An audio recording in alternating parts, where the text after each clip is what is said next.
ನಮಸ್ಕಾರ, ನಾನು ನವಿತಾ ಜೈನ್. ಬೆಂಗಳೂರಲ್ಲಿ ಕೊರೋನಾ ರಣಕೇಕೆಯನ್ನ ಹಾಕ್ತಾ ಇದೆ. ಮಧ್ಯಾಹ್ನದ ವೇಳೆಗೆ 100 ಕೇಸ್ 3 ಸಾವು. ಬಿಬಿಎಂಪಿ ಆರೋಗ್ಯಾಧಿಕಾರಿಗಳು ಮಾಹಿತಿಯನ್ನ ಕೊಟ್ಟಿದ್ದಾರೆ.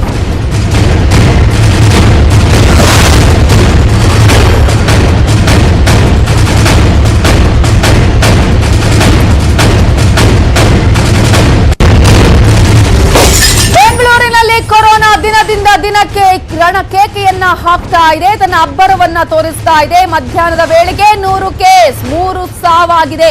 ಬಿಬಿಎಂಪಿ ಆರೋಗ್ಯಾಧಿಕಾರಿಗಳು ಮಾಹಿತಿಯನ್ನ ಕೊಟ್ಟಿದ್ದು, ಸಂಜೆಯ ವೇಳೆಗೆ 200 ಪ್ರಕರಣಗಳು ದಾಖಲಾಗತ್ತಾ ಆತಂಕ ಮೂಡಿಸ್ತಾ ಇದೆ. ಬೆಂಗಳೂರಿನ ಲೆಕ್ಕ ಶರವೇಗದಲ್ಲಿ ಏರ್ತಾ ಇದೆ. ಸೋಂಕಿತರ ಸಂಖ್ಯೆ ದಿನದಿಂದ ದಿನಕ್ಕೆ ಸಾವನ್ನಪ್ಪುವವರ ಸಂಖ್ಯೆ ಜಾಸ್ತಿ ಆಗ್ತಾ ಇದೆ, ಪ್ರಕರಣಗಳು ಜಾಸ್ತಿ ಆಗ್ತಾ ಇದೆ.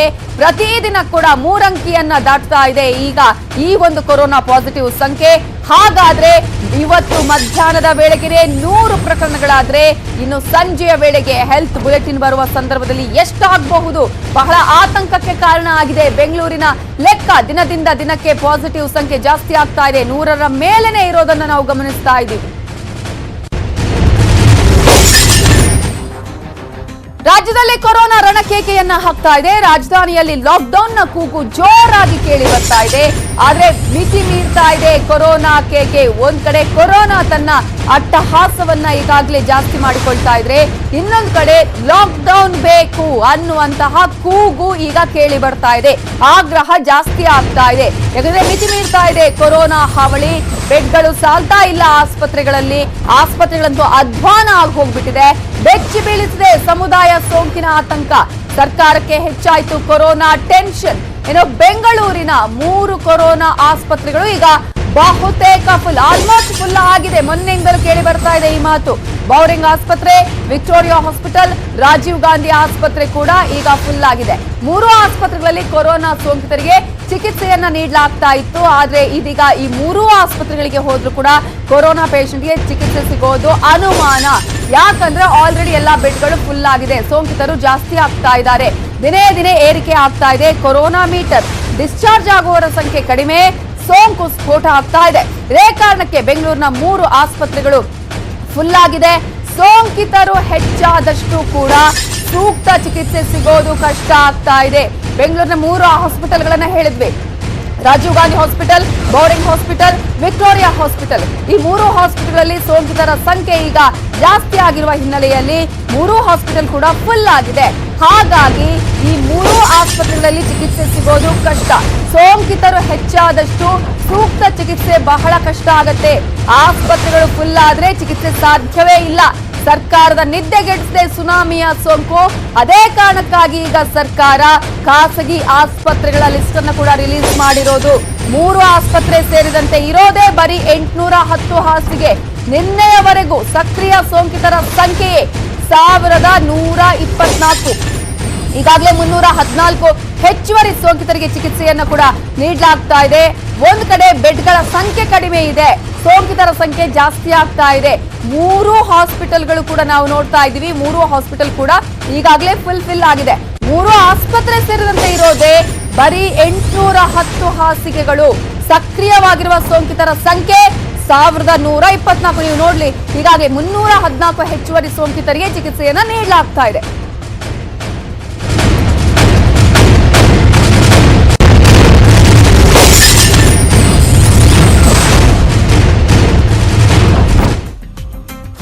ಯಾಮಾರಿದ್ರೆ ಕಂಡಲ್ಲೆಲ್ಲ ಯಮದೂತ, ಆಪತ್ಕಾಲೆ ಸರ್ಕಾರಿ ಸೂತ್ರ. ಪ್ರತಿಯೊಬ್ಬರು ನೋಡ್ಲೇಬೇಕಾದ ಸ್ಟೋರಿ ಆ 3 ಪ್ಲಾನ್. News 18 mega exclusive.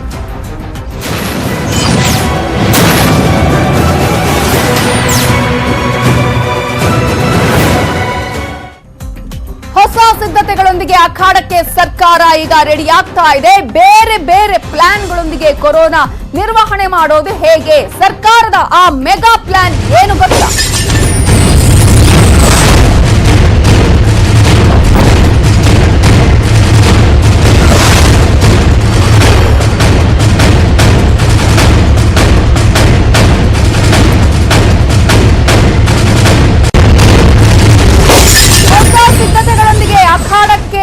ಸರ್ಕಾರ ಧುಮುಕಿದೆ. ಬೇರೆ ಬೇರೆ ಪ್ಲಾನ್ಗಳ ಜೊತೆಗೆ ಈಗ ಈಗ ಕೊರೋನಾ ನಿರ್ವಹಣೆ ಹೇಗ್ ಮಾಡಬೇಕು, ಸರ್ಕಾರದ ಸಿದ್ಧತೆಗಳ ಇನ್ಸೈಡ್ ಡೀಟೇಲ್ಸ್. ಇದು ನ್ಯೂಸ್ 18 ಕನ್ನಡದ ಮೆಗಾ ಎಕ್ಸ್ಕ್ಲೂಸಿವ್ ಸುದ್ದಿ.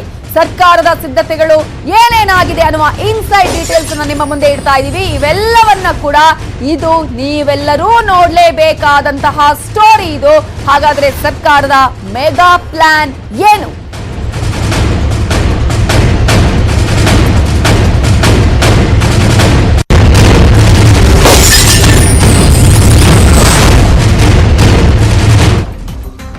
ಆಗ್ಲೇ ಹೇಳ್ತಾ ಇದ್ವಿ ನಾವು, ಸರ್ಕಾರಿ ಆಸ್ಪತ್ರೆಗಳೆಲ್ಲವೂ ಕೂಡ ಫುಲ್ ಆಗಿದೆ, ಬೆಡ್ಗಳು ಫುಲ್ ಆಗಿದೆ, ಸೋಂಕಿತರ ಸಂಖ್ಯೆ ಜಾಸ್ತಿ ಆಗಿದೆ. ಆದ್ರೆ ಖಾಸಗಿ ಆಸ್ಪತ್ರೆಗಳ ಮೊರೆ ಹೋಗೋದು ಈಗ ಅನಿವಾರ್ಯ ಪರಿಸ್ಥಿತಿ. ಯಾಕಂದ್ರೆ ಸೋಂಕು ದಿನದಿಂದ ದಿನಕ್ಕೆ ಜಾಸ್ತಿ ಆಗ್ತಾ ಇದೆ, ಉಲ್ಬಣ ಆಗ್ತಾ ಇದೆ. ಇದೇ ಕಾರಣಕ್ಕೆ ಖಾಸಗಿ ಆಸ್ಪತ್ರೆಗಳಿಗೆ ಸರ್ಕಾರ ಅನುಮತಿಯನ್ನ ಕೊಟ್ಟಿರೋದು. ಅದೇ ಕಾರಣಕ್ಕಾಗಿ ರೇಟ್ ಫಿಕ್ಸ್ ಜೊತೆಗೆ ಈಗಾಗಲೇ ಯಾವ್ಯಾವ ಹಾಸ್ಪಿಟಲ್ ಅನ್ನುವ ಲಿಸ್ಟ್ ಅನ್ನು ಕೂಡ ರಿಲೀಸ್ ಮಾಡಿದೆ. ಜೊತೆಗೆ ಹಸ್ಭವನ, ರವಿಶಂಕರ್ ಆಶ್ರಮ ಸೇರಿದಂತೆ 3 ಕಡೆ ವ್ಯವಸ್ಥೆಯನ್ನ ಮಾಡಲಾಗಿದೆ. 3 ಕಡೆ ತೆರೆದ ಆಸ್ಪತ್ರೆಗಳ ವ್ಯವಸ್ಥೆಯನ್ನ ಮಾಡಿಕೊಂಡಿದೆ ಬಿಬಿಎಂಪಿ. ಸೋಂಕಿತರು ದಿನದಿಂದ ದಿನಕ್ಕೆ ಜಾಸ್ತಿ ಆಗ್ತಾ ಇರೋದ್ರಿಂದ ಬಿಬಿಎಂಪಿ ಎಲ್ಲ ಸಿದ್ಧತೆಗಳನ್ನ ಮಾಡಿಕೊಂಡಿದೆ. ಇನ್ನು ರವಿಶಂಕರ್ ಗುರೂಜಿ ಆಶ್ರಮದಲ್ಲಿ 400 ಬೆಡ್ಗಳ ವ್ಯವಸ್ಥೆಯನ್ನ ಮಾಡಲಾಗಿದೆ. ಹಸ್ಭವನದಲ್ಲಿ 450 ಹಾಸಿಗೆಗಳ ವ್ಯವಸ್ಥೆಯನ್ನ ಮಾಡಲಾಗಿದೆ. ಕ್ವಾರಂಟೈನ್ ಸೆಂಟರ್ಗಳಾಗಿದ್ದ ಹೋಟೆಲ್ಗಳಲ್ಲೂ ಕೂಡ ಈಗ ಬೆಡ್ಗಳ ವ್ಯವಸ್ಥೆಯನ್ನ ಮಾಡಲಾಗ್ತಾ ಇದೆ. ಜೊತೆಗೆ ಖಾಸಗಿ ಆಸ್ಪತ್ರೆಗಳಲ್ಲೂ ಕೊರೋನಾ ಚಿಕಿತ್ಸೆಗೆ ಸಿದ್ಧತೆಯನ್ನ ಸರ್ಕಾರ ಮಾಡಿಕೊಂಡಿದೆ. ರಾಜ್ಯದ ಖಾಸಗಿ ಆಸ್ಪತ್ರೆಗಳಲ್ಲಿ 63,900 ಬೆಡ್ಗಳ ವ್ಯವಸ್ಥೆ, ಚಿಕಿತ್ಸೆಗೆ ವ್ಯವಸ್ಥೆಯನ್ನ ಮಾಡಿಕೊಳ್ಳುವಂತೆ ಈಗಾಗಲೇ ಸೂಚನೆಯನ್ನ ನೀಡಲಾಗಿದೆ.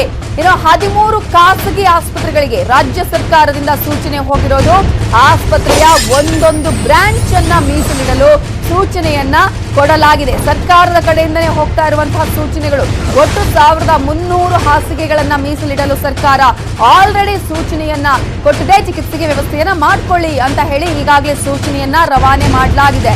ಅವೆಲ್ಲದರ ಜೊತೆಗೆ ಹೋಟೆಲ್ಗಳಲ್ಲಿ 1,000ಕ್ಕೂ ಹೆಚ್ಚು ಬೆಡ್ಗಳ ವ್ಯವಸ್ಥೆ 13 ಖಾಸಗಿ ಆಸ್ಪತ್ರೆಗಳಿಗೂ ಕೂಡ ರಾಜ್ಯ ಸರ್ಕಾರ ಸೂಚನೆ ಕೊಟ್ಟಿದೆ. ಆಸ್ಪತ್ರೆಯ ಒಂದೊಂದು ಬ್ರಾಂಚ್ ಅನ್ನ ನೀವು ಮೀಸಲಿಡಬೇಕು ಅನ್ನುವ ಸೂಚನೆಯ ಜೊತೆಗೆ 1,300 ಹಾಸಿಗೆಗಳನ್ನ ಒಟ್ಟು ಮೀಸಲಿಡಲು ಸರ್ಕಾರ ಸೂಚನೆಯನ್ನ ಕೊಟ್ಟಿದೆ. ಇವೆಲ್ಲದರ ಮಧ್ಯೆ ಹೋಟೆಲ್ಗಳನ್ನ ನೋಡೋದಾದ್ರೆ 1,000ಕ್ಕೂ ಹೆಚ್ಚು ಬೆಡ್ಗಳ ವ್ಯವಸ್ಥೆಯನ್ನ, ಸೋಂಕಿತರಿಗೆಂದೇ ಹೆಚ್ಚುವರಿ 50ಕ್ಕೂ ಹೆಚ್ಚು ಆಂಬ್ಯುಲೆನ್ಸ್, ಬೆಂಗಳೂರಿನ ಪ್ರತಿ ಝೋನ್ಗೆ ತಲಾ 4 ಆಂಬ್ಯುಲೆನ್ಸ್ಗಳನ್ನ ಮೀಸಲಿಡಲಾಗಿದೆ.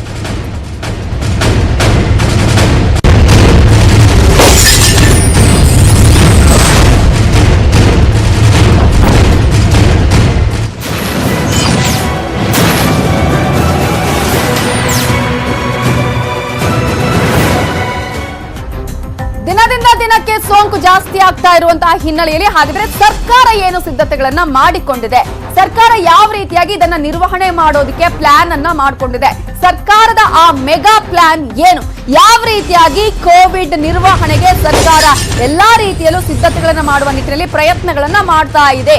ಬಹಳ ಆತಂಕ ಏನಪ್ಪಾ ಅಂದ್ರೆ ದಿನದಿಂದ ದಿನಕ್ಕೆ ಜಾಸ್ತಿ ಆಗ್ತಾ ಇದೆ ಕೊರೋನಾ ಸೋಂಕಿತರ ಸಂಖ್ಯೆ, ಸಾವಿನ ಸಂಖ್ಯೆ ಜಾಸ್ತಿ ಆಗ್ತಾ ಇದೆ, ಪೇಷಂಟ್ಗಳು ಬರುವಂತಹ ಸಂಖ್ಯೆ ಜಾಸ್ತಿ ಆಗ್ತಾ ಇದೆ. ಹಾಗಾದ್ರೆ ಸರ್ಕಾರ ಏನ್ ಮಾಡಬೇಕು, ಎಂತಹ ನಿರ್ಧಾರವನ್ನು ಈ ಸಂದರ್ಭದಲ್ಲಿ ತೆಗೆದುಕೊಳ್ಳಬೇಕಾಗತ್ತೆ ಅನ್ನೋದರ ಜೊತೆಗೆ ಎಲ್ಲಾ ರೀತಿಯ ಸಿದ್ಧತೆಗಳು ಬೇಕೇ ಬೇಕಾಗತ್ತೆ. ಕೈಕಟ್ಟಿ ಕೂರುವ ಹಾಗೆ ಪರಿಸ್ಥಿತಿಯೇ ಇಲ್ಲ. ಅದೇ ಕಾರಣಕ್ಕಾಗಿ ಸರ್ಕಾರ ಮೆಗಾ ಪ್ಲಾನ್ ಅನ್ನ ಮಾಡಿಕೊಂಡಿದೆ. ಹಸ್ಭವನದಲ್ಲಿ 450 ಹಾಸಿಗೆಗಳ ವ್ಯವಸ್ಥೆಯನ್ನ ಮಾಡಿಕೊಳ್ಳಲಾಗಿದೆ. ಖಾಸಗಿ ಆಸ್ಪತ್ರೆಗಳ ಮೊರೆ ಹೋಗಿದೆ. ರವಿಶಂಕರ್ ಆಶ್ರಮದಲ್ಲೂ ಕೂಡ ವ್ಯವಸ್ಥೆಯನ್ನ ಮಾಡಿಕೊಳ್ಳಲಾಗಿದೆ. 3 ಕಡೆ ತೆರೆದ ಆಸ್ಪತ್ರೆಗಳನ್ನ ಬಿಬಿಎಂಪಿ ವ್ಯವಸ್ಥೆ ಮಾಡಿಕೊಂಡಿದೆ. ಹೋಟೆಲ್ ಆಗಿರ್ಬೋದು, ಆಸ್ಪತ್ರೆಗಳಾಗಿರ್ಬೋದು, ಖಾಸಗಿ ಆಸ್ಪತ್ರೆಗಳಾಗಿರ್ಬೋದು, ಹಸ್ಭವನ ಎಲ್ಲಾ ಕಡೆ ಈಗ ಸಿದ್ಧತೆಗಳನ್ನ ಮಾಡಿಕೊಂಡಿದೆ ಸರ್ಕಾರ.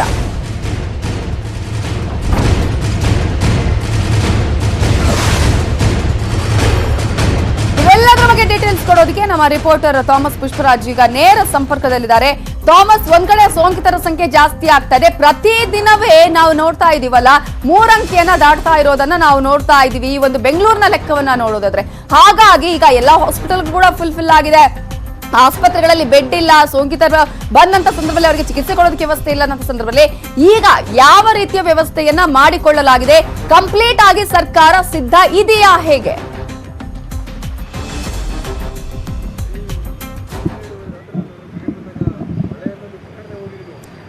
ಥಾಮಸ್, ನನ್ನ ವಾಯ್ಸ್ ನಿಮ್ಗೆ ಕೇಳಿಸ್ತಾ ಇದೆಯಾ? ಆದ್ರೆ ಈಗಾಗಲೇ ಒಂದ್ ಕಡೆ ಸೋಂಕಿತರ ಸಂಖ್ಯೆ ಜಾಸ್ತಿ ಆಗ್ತಾ ಇರುವಂತಹ ಹಿನ್ನೆಲೆಯಲ್ಲಿ ಸರ್ಕಾರ ಇವೆಲ್ಲದರ ನಿರ್ವಹಣೆಗೆ ಎಲ್ಲ ಪೇಷಂಟ್ ಗಳನ್ನ ಈಗ ಚಿಕಿತ್ಸೆ ಕೊಡಿಸೋದಕ್ಕೆ ಯಾವ ರೀತಿಯ ಸಿದ್ಧತೆಗಳನ್ನ ಮಾಡ್ಕೊಂಡಿದೆ ಅನ್ನೋದ್ರ ಬಗ್ಗೆ ನಾನು ಕೇಳ್ತಾ ಇದ್ದೆ.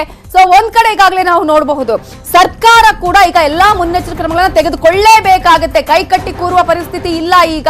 ಹಾಗಾಗಿ ಸರ್ಕಾರ ಹಸ್ಭವನ ಆಗಿರ್ಬೋದು, ರವಿಶಂಕರ್ ಆಶ್ರಮ ಆಗಿರ್ಬೋದು, ಖಾಸಗಿ ಆಸ್ಪತ್ರೆಗಳು ಹೇಗ್ ಮಾಡಬೇಕು, ಜೊತೆಗೆ ಹೋಟೆಲ್ಗಳಲ್ಲೂ ಕೂಡ ಈಗ ಬೆಡ್ಗಳ ವ್ಯವಸ್ಥೆಯನ್ನ ಮಾಡುವ ಪ್ರಯತ್ನವನ್ನ ಮಾಡ್ತಾ ಇದೆ.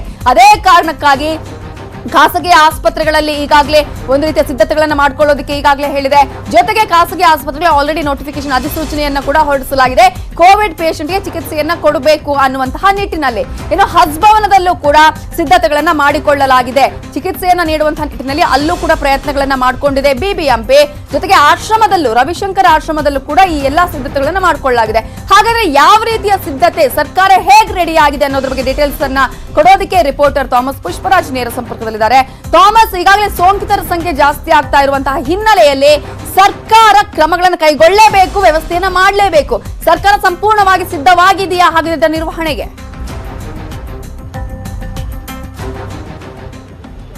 ನವಿತಾ, ಸಿದ್ಧವಾಗಲೇಬೇಕಂತ ಒಂದು ಅನಿವಾರ್ಯತೆ ಸೃಷ್ಟಿಯಾಗಿದೆ. ಯಾಕಂತ ಹೇಳಿದ್ರೆ ಪರಿಸ್ಥಿತಿ ಅಷ್ಟರ ಮಟ್ಟಿಗೆ ಬಿಗಡಾಯಿಸ್ತಾ ಇದೆ, ಔಟ್ ಆಫ್ ಕಂಟ್ರೋಲ್ ಆಗ್ತಾ ಇದೆ. ಏನೇ ವ್ಯವಸ್ಥೆ ಮಾಡ್ಕೊಂಡ್ರು ಕೂಡ ಎಲ್ಲ ಒಂದ್ ಕಡೆ ಪರಿಸ್ಥಿತಿ ತಹಬದಿಗೆ ಬರ್ತಾ ಇಲ್ಲ. ಸರ್ಕಾರ ಮತ್ತು ಬಿಬಿಎಂಪಿ ಮತ್ತು ಆರೋಗ್ಯ ಇಲಾಖೆ ಮೂರಕ್ಕೂ ಕೂಡ ದೊಡ್ಡ ಮಟ್ಟದ ಸಂಕಷ್ಟ ಎದುರಾಗಿದೆ. ಅದ್ರ ನಡುವೆ ಈ ಕೊರೋನಾ ಪ್ರಕರಣಗಳು ನೋಡಿ, ಬೆಂಗಳೂರಿನ ಮಟ್ಟಿಗೆ ಈ ಕ್ಷಣಕ್ಕೆ ಇವತ್ತು ಮಧ್ಯಾಹ್ನದವರೆಗೆ 100 ಪ್ರಕರಣಗಳು. ಇವತ್ತೊಂದು ದಿನ ಸಂಜೆ ಎಷ್ಟಾಗುತ್ತೋ ಗೊತ್ತಿಲ್ಲ. ಅಂದರೆ ಪ್ರಕರಣಗಳ ಸಂಖ್ಯೆ ಬೆಂಗಳೂರಿನಲ್ಲಿ ದಿನೇ ದಿನೇ ಹೆಚ್ಚಿರೋದ್ರಿಂದಾಗಿ ಎಲ್ಲ ಒಂದು ಕಡೆ ಸರ್ಕಾರಿ ಆಸ್ಪತ್ರೆಗಳು, ಕೋವಿಡ್ ಆಸ್ಪತ್ರೆಗಳು ಅನ್ಸ್ಕೊಂಡಂಥ ಸರ್ಕಾರಿ ಆಸ್ಪತ್ರೆಗಳಲ್ಲಿ ಹಾಸಿಗೆಗಳಿಲ್ಲ, ಅಲ್ಲಿ ಯಾವುದೇ ರೀತಿಯ ಸ್ಥಳಾವಕಾಶ ಇಲ್ಲ. ಹಾಗಾಗಿ ಖಾಸಗಿ ಆಸ್ಪತ್ರೆಗಳನ್ನು ಅವಲಂಬಿಸುವಂಥ ಒಂದು ಅನಿವಾರ್ಯ ಪರಿಸ್ಥಿತಿ ಬಂದಿದೆ. ಹಾಗಾಗಿ ಸರ್ಕಾರ ಹಜ್ ಭವನ ಇರ್ಬೋದು, ರವಿಶಂಕರ್ ಗುರೂಜಿ ಆಶ್ರಮ ಇರ್ಬೋದು, ಹೀಗೆ ಸೇರಿದಂತೆ 3 ಪ್ರತ್ಯೇಕವಾದಂಥ ಒಂದಷ್ಟು ಪ್ಲೇಸ್ಗಳನ್ನು ಇದು ಮಾಡಿದೆ. ಅಲ್ಲಿ ಹಜ್ ಭವನದಲ್ಲಿ ನೋಡಿ, ಬಂದಿರುವಂಥ ಮಾಹಿತಿ ಪ್ರಕಾರ ರವಿಶಂಕರ್ ಗುರೂಜಿ ಆಶ್ರಮದಲ್ಲಿ 400 ಬೆಡ್ಗಳ ವ್ಯವಸ್ಥೆಯನ್ನು ಮಾಡಲಾಗಿದೆ. ಹಜ್ ಭವನದಲ್ಲಿ ಹತ್ರ 450 ಹಾಸಿಗೆಗಳ ವ್ಯವಸ್ಥೆ ಮಾಡಲಾಗಿದೆ. ಇನ್ನು ಕ್ವಾರಂಟೈನ್ ಸೆಂಟರ್ಗಳಾಗಿದ್ದ ಹೋಟೆಲ್ಗಳಲ್ಲೂ ಕೂಡ ಇವತ್ತು ಬೆಡ್ಗಳ ವ್ಯವಸ್ಥೆಯನ್ನು ಮಾಡುವಂಥ ಒಂದು ಅನಿವಾರ್ಯ ಪರಿಸ್ಥಿತಿ ನಿರ್ಮಾಣ ಆಗಿದೆ. ಅದ್ರ ಜೊತೆಗೆ ಈಗ ನಡೆದಂಥ ಕ್ಯಾಬಿನೆಟ್ ಮೀಟಿಂಗ್ ಅಲ್ಲೂ ಕೂಡ ಸಿಎಂ ಯಡಿಯೂರಪ್ಪನವರು ಸ್ಪಷ್ಟವಾಗಿ ಅಧಿಕಾರಿಗಳಿಗೆ ಹೇಳಿದ್ದಾರೆ, ಯಾವ್ಯಾವ ರೀತಿಯಲ್ಲಿ ನೀವು ಸಿದ್ಧರಾಗಿದೆ 2 ದಿನಗಳೊಳಗೆ ನನಗೆ ರಿಪೋರ್ಟ್ ಅನ್ನು ಕೊಡಬೇಕು. ಯಾಕಂದ್ರೆ ಲಾಕ್ಡೌನ್ ಏರಿಕೆ ಮಾಡಬೇಕು ಅಂತ ಮಾತುಗಳು ಕೇಳಿ ಬರ್ತಾ ಇದೆ. ಆದರೆ ಲಾಕ್ಡೌನ್ ಏರಿಕೆ ಮಾಡುವಂತ ಸಾಧಕ ಬಾಧಕಗಳ ಬಗ್ಗೆ ಆಲೋಚನೆ ಕೂಡ ಮಾಡಬೇಕಾಗಿರೋದ್ರಿಂದಾಗಿ ತಕ್ಷಣಕ್ಕೆ ಅದಕ್ಕೆ ಸಂಬಂಧಪಟ್ಟಂತ ಅಧಿಕಾರಿಗಳು 2 ದಿನಗಳಲ್ಲಿ ನೀವು ಅದೇನ್ ಮಾಡ್ತಿರೋ ಬಿಡ್ತಿರೋ ಗೊತ್ತಿಲ್ಲ, ಏನೇನು ವ್ಯವಸ್ಥೆಗಳನ್ನ ಮಾಡ್ಕೊಂಡಿದ್ದೀರಾ ಅದ್ರದ್ದೆಲ್ಲ ಮಾಹಿತಿಯನ್ನು ಕೊಡಬೇಕಂತ ಮಾತನ್ನು ಕೂಡ ಹೇಳಿದ್ದಾರೆ. ಹಾಗಾಗಿ ದೊಡ್ಡ ಮಟ್ಟದ ಸಂಕಷ್ಟ ಕೂಡ ನಿರ್ಮಾಣ ಆಗಿದೆ ನವಿತಾ. ಅದ್ರ ಜೊತೆಗೆ 13 ಖಾಸಗಿ ಆಸ್ಪತ್ರೆಗಳನ್ನು ಕೂಡ ಸರ್ಕಾರ ಈಗ ಇದಕ್ಕೆ ಕೊರೋನಾ ಸೋಂಕಿತರಿಗೋಸ್ಕರ ಅದನ್ನ ಪ್ರತ್ಯೇಕವಾಗಿ ನಿಗದಿಪಡಿಸುವಂತ ಒಂದು ಸಾಧ್ಯತೆಯೂ ಕೂಡ ಇದೆ. ಒಟ್ಟು 1300 ಹಾಸಿಗೆಗಳನ್ನ ಮೀಸಲಿಡೋದಕ್ಕೂ ಕೂಡ ಸರ್ಕಾರ ಸೂಚನೆ ಕೊಟ್ಟಿದೆ. ಅದೆಲ್ಲದರ ಜೊತೆಗೆ ಇವತ್ತು ಆಸ್ಪತ್ರೆಗಳಲ್ಲಿ ಜಾಗ ಇಲ್ದಿರೋದ್ರಿಂದ ಹೋಟೆಲ್ಗಳಲ್ಲೂ ಕೂಡ ಇವತ್ತು ಬೆಡ್ಗಳ ವ್ಯವಸ್ಥೆಯನ್ನು ಮಾಡಬೇಕಂತ ಸನ್ನಿವೇಶ ನಿರ್ಮಾಣ ಆಗಿದೆ. ಹೋಟೆಲ್ಗಳಲ್ಲಿ ಹತ್ರ 1000ಕ್ಕೂ ಹೆಚ್ಚು ಬೆಡ್ಗಳ ವ್ಯವಸ್ಥೆಯನ್ನು ಮಾಡಲಾಗ್ತಿದೆ. ಸೋಂಕಿತರಿಗಿಂತ ಹೆಚ್ಚುವರಿ 50ಕ್ಕೂ ಹೆಚ್ಚು ಆಂಬ್ಯುಲೆನ್ಸ್ಗಳನ್ನ ಈಗಾಗಲೇ ನಾವು ಬಿಡ್ತೀವಿ ಅನ್ನೋ ಮಾತನ್ನು ಕೂಡ ನಿನ್ನೆ ಬಿಬಿಎಂಪಿ ಕಮಿಷನರ್ ಆಗಿರುವಂತಹ ಅನಿಲ್ ಕುಮಾರ್ ಅವರು ಹೇಳಿದ್ರು. ಹಾಗಾಗಿ ಬೆಂಗಳೂರಿನ ಪ್ರತಿ ಝೋನ್ಗೂ ಕೂಡ ಇನ್ನು 4 ಆಂಬ್ಯುಲೆನ್ಸ್ಗಳ ವ್ಯವಸ್ಥೆ. ಯಾಕಂದ್ರೆ ಕೊರೋನಾ ಸೋಂಕಿತರಿಗೆ ಸಂಬಂಧಪಟ್ಟ ಏನೇ ಮಾಹಿತಿಗಳು ಬಂದು ಕೂಡ ಅವ್ರನ್ನ ಮನೆಗಳಿಂದ ಆಸ್ಪತ್ರೆಗಳಿಗೆ ಕರ್ಕೊಂಡು ಹೋಗೋದಕ್ಕೂ ಕೂಡ ವಾಹನ ವ್ಯವಸ್ಥೆಗಳಿಲ್ಲ. ಹಾಗಾಗಿ ತಕ್ಷಣಕ್ಕೆ 50 ಆಂಬ್ಯುಲೆನ್ಸ್ಗಳ ವ್ಯವಸ್ಥೆಯನ್ನು ಮಾಡ್ತೀವಿ ಅಂತ ಮಾತನ್ನ ಈಗಾಗಲೇ ಬಿಬಿಎಂಪಿ ಕಮಿಷನರ್ ಆಗಿರುವಂತಹ ಅನಿಲ್ ಕುಮಾರ್ ಅವರು ಹೇಳಿದ್ರು. ಹಾಗೆ ಒಟ್ಟಾರೆ ವ್ಯವಸ್ಥೆ ನೋಡುವಂತ ಈ ಸಂದರ್ಭದಲ್ಲಿ ಸರ್ಕಾರಿ ಆಸ್ಪತ್ರೆಗಳಲ್ಲಿ ಬೆಡ್ಗಳಿಲ್ಲ. ಹಾಗಾಗಿ ಖಾಸಗಿ ಆಸ್ಪತ್ರೆಗಳನ್ನು ಅವಲಂಬಿಸುವಂತಹ ಸಾಧ್ಯತೆಗಳು ದಟ್ಟವಾಗಿದೆ. ಆದ್ರೆ ದುರಂತ ಅಂತ ಖಾಸಗಿ ಆಸ್ಪತ್ರೆಗಳು ಮತ್ತೆ ಸರ್ಕಾರದ ನಡುವೆ ಮಾತುಕತೆ ಸರಿಯಾದ ರೀತಿಯಲ್ಲಿ ಸಮನ್ವಯ ಎಲ್ಲೋದಕ್ಕೂ ಸಾಧ್ಯ ಆಗ್ತಾ ಇಲ್ಲ. ಆ ಕಾರಣಕ್ಕೋಸ್ಕರ ಸರ್ಕಾರದ ಷರತ್ತುಗಳನ್ನ ಎಲ್ಲೋ ಒಂದ್ ಕಡೆ ಖಾಸಗಿ ಆಸ್ಪತ್ರೆಗಳು ಕೇಳುವಂತ ಪರಿಸ್ಥಿತಿಯಲ್ಲಿ ಇಲ್ಲ. ಹಾಗಾಗಿ ಎಲ್ಲೋ ಒಂದ್ ಕಡೆ ಖಾಸಗಿ ಆಸ್ಪತ್ರೆಗಳ ಕೈಕಾಲನ್ನು ಹಿಡಿದು ಹೇಗೋ ಮಾಡಿ ಇವತ್ತು ಕೊರೋನಾ ಸೋಂಕಿತರಿಗೆ ಬೆಡ್ಗಳ ವ್ಯವಸ್ಥೆಯನ್ನು ಮಾಡುವಂತ ಒಂದು ಮಟ್ಟಕ್ಕೆ ಸರ್ಕಾರ ಬಂದಿದೆ. ಹಾಗಾಗಿ ಪರಿಸ್ಥಿತಿ ದಿನೇ ದಿನೇ ಬಿಗಡಾಯಿಸ್ತಾ ಇದೆ ನಮಿತಾ. ಹಾಗಾಗಿ ಸರ್ಕಾರಿ ಆಸ್ಪತ್ರೆಗಳ ಜೊತೆಗೆ ಖಾಸಗಿ ವ್ಯವಸ್ಥೆಗಳ ಜೊತೆಗೆ ಹೋಟೆಲ್ಗಳನ್ನು ಕೂಡ ಈಗಾಗಲೇ ಹೋಟೆಲ್ಗಳಲ್ಲೂ ಕೂಡ ಬೆಡ್ಗಳ ವ್ಯವಸ್ಥೆಯನ್ನು ಮಾಡಿಕೊಳ್ಳುವಂತ ಒಂದು ಅನಿವಾರ್ಯ ಪರಿಸ್ಥಿತಿಗೆ ಸರ್ಕಾರ ಬಂದಿದೆ. ಹಾಗಾಗಿ ಪರಿಸ್ಥಿತಿ ಕ್ಷಣಕ್ಕೂ ಕೂಡ ಕೈ ಮೀರ್ತಿರೋದ್ರಿಂದಾಗಿ ಯಾವ ರೀತಿ ಕಂಟ್ರೋಲಿಗೆ ತರಬೇಕು ಅನ್ನುವಂಥ ದೊಡ್ಡ ಮಟ್ಟದ ತಲೆನೋವು ಸರ್ಕಾರಕ್ಕೆ ಎದುರಾಗಿದೆ ನಿಜ ಥಾಮಸ್ ಪುಷ್ಪರಾಜ್. ಒಂದ್ ರೀತಿಯಲ್ಲಿ ಈಗ ಹಲವು ದಿನಗಳಿಂದ ಕೇಳಿ ಬರ್ತಾ ಇತ್ತು. ಒಂದ್ ಕಡೆ ಈಗ ಹಾಸ್ಪಿಟಲ್ಗಳಲ್ಲಿ ನಾವು ನೋಡಿದ್ವಲ್ಲ, ವಿಕ್ಟೋರಿಯಾ ನಾವೇ ಮಾಡಿರುವಂತಹ ಸುದ್ದಿ, ವಿಕ್ಟೋರಿಯಾ ಹಾಸ್ಪಿಟಲ್ ಆಗಿರೋದು, ಬೇರೆ ಬೇರೆ ಹಾಸ್ಪಿಟಲ್ ಯಾವ ರೀತಿಯ ಅವ್ಯವಸ್ಥೆ ಇದೆ ಅಂತ ಹೇಳಿ. ಸೊ ಆ ಅವ್ಯವಸ್ಥೆ ಇರದ ನಿಟ್ಟಿನಲ್ಲಿ ಯಾವ ರೀತಿಯ ಪ್ರಯತ್ನಗಳನ್ನ ಈಗ ಮಾಡಿಕೊಳ್ಳಲಾಗ್ತಾ ಇದೆ. ಈಗ ಬೇರೆ ಬೇರೆ ಕಡೆ ವ್ಯವಸ್ಥೆ ಮಾಡಿದ್ರು ಕೂಡ ಅವೆಲ್ಲವನ್ನ ಕೂಡ ಗಮನದಲ್ಲಿ ಇಟ್ಕೊಳ್ಬೇಕಾಗತ್ತಲ್ವಾ ಅಂತ. ಖಂಡಿತ ನವಿತಾ, ಯಾಕಂತ ಹೇಳಿದ್ರೆ ನೋಡಿ, ಯಡಿಯೂರಪ್ಪನವರು ಎಷ್ಟು ಗಂಭೀರವಾದಂಥ ಒಂದು ಮಾತನ್ನು ಹೇಳಿದ್ದಾರೆ ಅಂತ ಹೇಳಿದ್ರೆ, ಅಧಿಕಾರಿಗಳನ್ನ ಕರೆದಿದ ತಕ್ಷಣಕ್ಕೆ ಏನ್ ಮಾಡ್ತಾ ಇದ್ದೀರಾ ನೀವು, ಯಾಕಂದ್ರೆ ಪರಿಸ್ಥಿತಿ ಹತೋಟಿ ಮೀರ್ತಾ ಇದೆ, ಸರ್ಕಾರಕ್ಕೆ ಕೆಟ್ಟ ಹೆಸರು ಬರ್ತಾ ಇದೆ.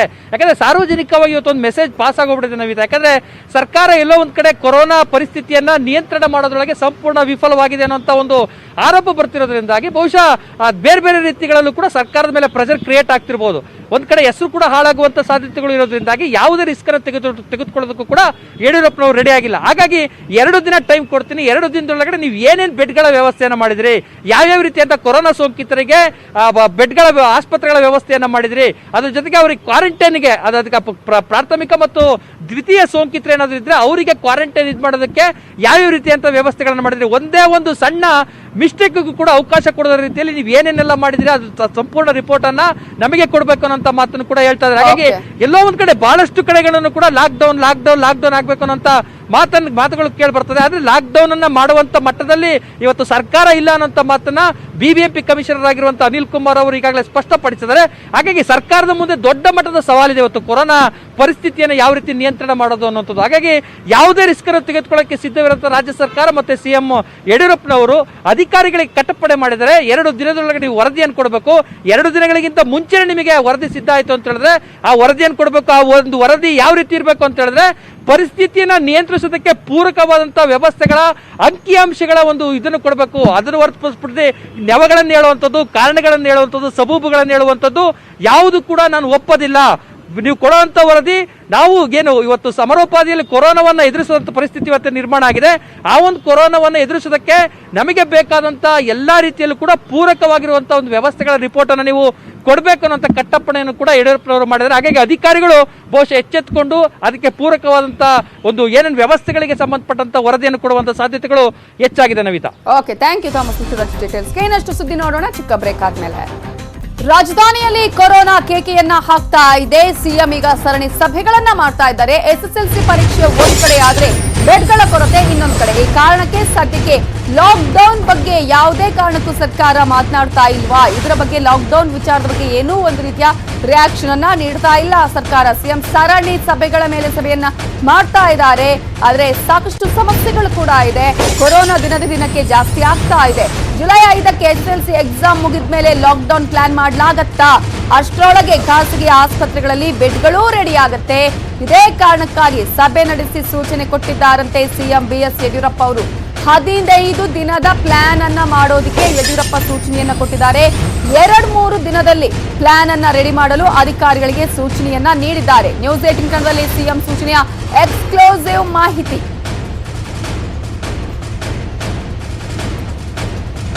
ಸದ್ಯಕ್ಕೆ ಲಾಕ್ಡೌನ್ ಇಲ್ವಾ, ಆ ರೀತಿಯಾದಂತಹ ಸೂಚನೆಗಳನ್ನ ಸರ್ಕಾರ ನೀಡ್ತಾ ಇಲ್ಲ. ಇವತ್ತು ಕೂಡ ಸಿಎಂ ಸಭೆಯನ್ನ ಮಾಡಿದ್ರು, ಸಾಕಷ್ಟು ವಿಚಾರಗಳ ಚರ್ಚೆ ನಡೆದಿದೆ ಅಲ್ಲಿ. ಆದ್ರೆ ಅಂತಹ ಸಂದರ್ಭದಲ್ಲಿ ಲಾಕ್ಡೌನ್ ವಿಚಾರಕ್ಕೆ ಸಂಬಂಧಪಟ್ಟಂತೆ ಪ್ರತಿಕ್ರಿಯೆ ನೀಡೋದಕ್ಕೆ ನಿರಾಕರಿಸಲಾಗ್ತಾ ಇದೆ. ಯಾಕಂದ್ರೆ ಒಂದ್ ಕಡೆ ಕೊರೋನಾ ಜಾಸ್ತಿ ಆಗ್ತಾ ಇದೆ, SSLC ಎಕ್ಸಾಮ್ ಬೇರೆ ನಡೀತಾ ಇದೆ, ಇನ್ನೊಂದು ಕಡೆ ಬೆಡ್ಗಳ ವ್ಯವಸ್ಥೆಯನ್ನ ಮಾಡ್ಕೊಳ್ಬೇಕಾದಂತಹ ಪರಿಸ್ಥಿತಿ ನಿರ್ಮಾಣ ಆಗಿದೆ. ಬೇರೆ ಬೇರೆ ಆಸ್ಪತ್ರೆಗಳಲ್ಲಿ ಸಿದ್ಧತೆಗಳನ್ನ ಮಾಡ್ಕೊಳ್ಬೇಕಾಗುತ್ತೆ, ಬೇರೆ ಬೇರೆ ಪರ್ಯಾಯ ವ್ಯವಸ್ಥೆಗಳೇನಿದೆ ಅವೆಲ್ಲವನ್ನ ಮಾಡ್ಕೊಳ್ಬೇಕಾಗುತ್ತೆ. ಹಾಗಾಗಿ ಈಗ ಸಿಎಂ ಏನ್ ಸೂಚನೆ ಕೊಟ್ಟಿದ್ದಾರೆ ಅನ್ನೋದನ್ನ ನಾವು ನೋಡ್ತಾ ಹೋಗೋದಾದ್ರೆ, ಬೆಡ್ಗಳ ಲಭ್ಯತೆ ಬಗ್ಗೆ ಕ್ಷಣದ ಮಾಹಿತಿಗಾಗಿ ಆಪ್ ಅನ್ನ ರೆಡಿ ಮಾಡಿ ಅನ್ನುವ ಸೂಚನೆಯನ್ನ ಕೊಟ್ಟಿದ್ದಾರೆ ಸಿಎಂ BS ಯಡಿಯೂರಪ್ಪ ಅವರು. ಸೀಲ್ ಡೌನ್, ಲಾಕ್ಡೌನ್ ವಿಚಾರಕ್ಕೆ ಸಂಬಂಧಪಟ್ಟಂತೆ ಯಾವುದೇ ಮಾತನಾಡ್ತಾ ಇಲ್ಲ.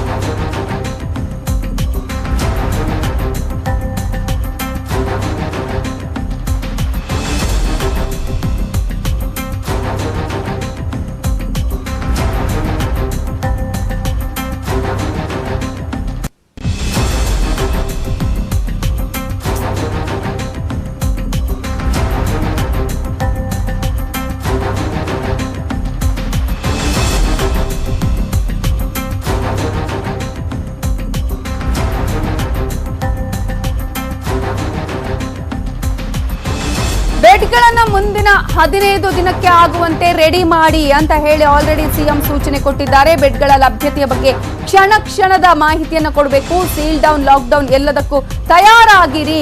ಬೆಡ್ಗಳು ಮುಂದಿನ 15 ದಿನಕ್ಕೆ ಆಗುವಷ್ಟನ್ನ ಕೂಡ 2 ದಿನದಲ್ಲಿ ರೆಡಿ ಮಾಡಿ. ಬೆಡ್ಗಳ ಲಭ್ಯತೆಯ ಬಗ್ಗೆ ಕ್ಷಣದ ಮಾಹಿತಿಗಾಗಿ ಆಪ್ ಅನ್ನ ರೆಡಿ ಮಾಡಿ ಅನ್ನುವಂತಹ ಸೂಚನೆಯನ್ನ ಕೊಟ್ಟಿದ್ದಾರೆ. ಸೀಲ್ ಡೌನ್, ಲಾಕ್ ಡೌನ್ ಎಲ್ಲದಕ್ಕೂ ಕೂಡ ತಯಾರಾಗಿರ್ಬೇಕಾಗತ್ತೆ ಅನ್ನುವ ಸೂಚನೆ ಗಮನಿಸಬೇಕಾಗುತ್ತೆ. ಈ ವಿಚಾರವನ್ನ ನಾವು ಸರ್ಕಾರ ಏನ್ ಮಾಡಬೇಕು ಅಂತ 4-5 ದಿನದಲ್ಲಿ ತಿಳಿಸುತ್ತೆ. ಒಟ್ಟಾರೆ 15 ದಿನದ ಪ್ಲಾನ್ 2 ದಿನದಲ್ಲಿ ರೆಡಿ ಆಗಿರಬೇಕು. 100 ಆಂಬ್ಯುಲೆನ್ಸ್ ವ್ಯವಸ್ಥೆ, ಪ್ರತಿ 2 ವಾರ್ಡ್ಗೆ 1 ಆಂಬ್ಯುಲೆನ್ಸ್, 5,000 ಬೆಡ್ ವ್ಯವಸ್ಥೆ ಕಲ್ಪಿಸಲು ಸರ್ಕಾರ ಈಗ ತೀರ್ಮಾನವನ್ನ ತೆಗೆದುಕೊಂಡಿದೆ. ಬೆಡ್ ವ್ಯವಸ್ಥೆಯ ಮಾಹಿತಿಗಾಗಿ ತುಷಾರ್ ಗಿರಿನಾಥ್ಗೆ ಜವಾಬ್ದಾರಿಯನ್ನ ವಹಿಸಲಾಗಿದೆ. ಇವೆಲ್ಲದರ ಬಗ್ಗೆ ಡೀಟೇಲ್ಸ್ ಕೊಡೋದಕ್ಕೆ ನಮ್ಮ ರಿಪೋರ್ಟರ್ ಕೃಷ್ಣ ಈಗ ಫೋನ್ ಸಂಪರ್ಕದಲ್ಲಿದ್ದಾರೆ. ಕೃಷ್ಣ, ಸಚಿವ ಸಂಪುಟ ಸಭೆಯಲ್ಲಿ ಲಾಕ್ಡೌನ್ ವಿಚಾರಕ್ಕೆ ಸಂಬಂಧಪಟ್ಟಂತೆ ಒಂದಷ್ಟು ಚರ್ಚೆಗಳು ಆದ್ರೆ ಬಟ್ ಸರ್ಕಾರ ಅದಕ್ಕಿಂತ ಮುಂಚಿತವಾಗಿ ಎಲ್ಲ ಸಿದ್ಧತೆಗಳನ್ನ ಮಾಡ್ಕೊಳ್ಬೇಕಾಗತ್ತೆ ಅಂತ ಹೇಳಿ ಈ ನಿಟ್ಟಿನಲ್ಲಿ ಸರ್ಕಾರ ಯಾವ ರೀತಿಯಾಗಿ ಸಿದ್ಧತೆಗಳನ್ನ ಮಾಡ್ಕೊಳ್ಳುವಂತ ನಿಟ್ಟಿನಲ್ಲಿ ಸಿಎಂ ಸೂಚನೆ ಕೊಟ್ಟಿದ್ದಾರೆ?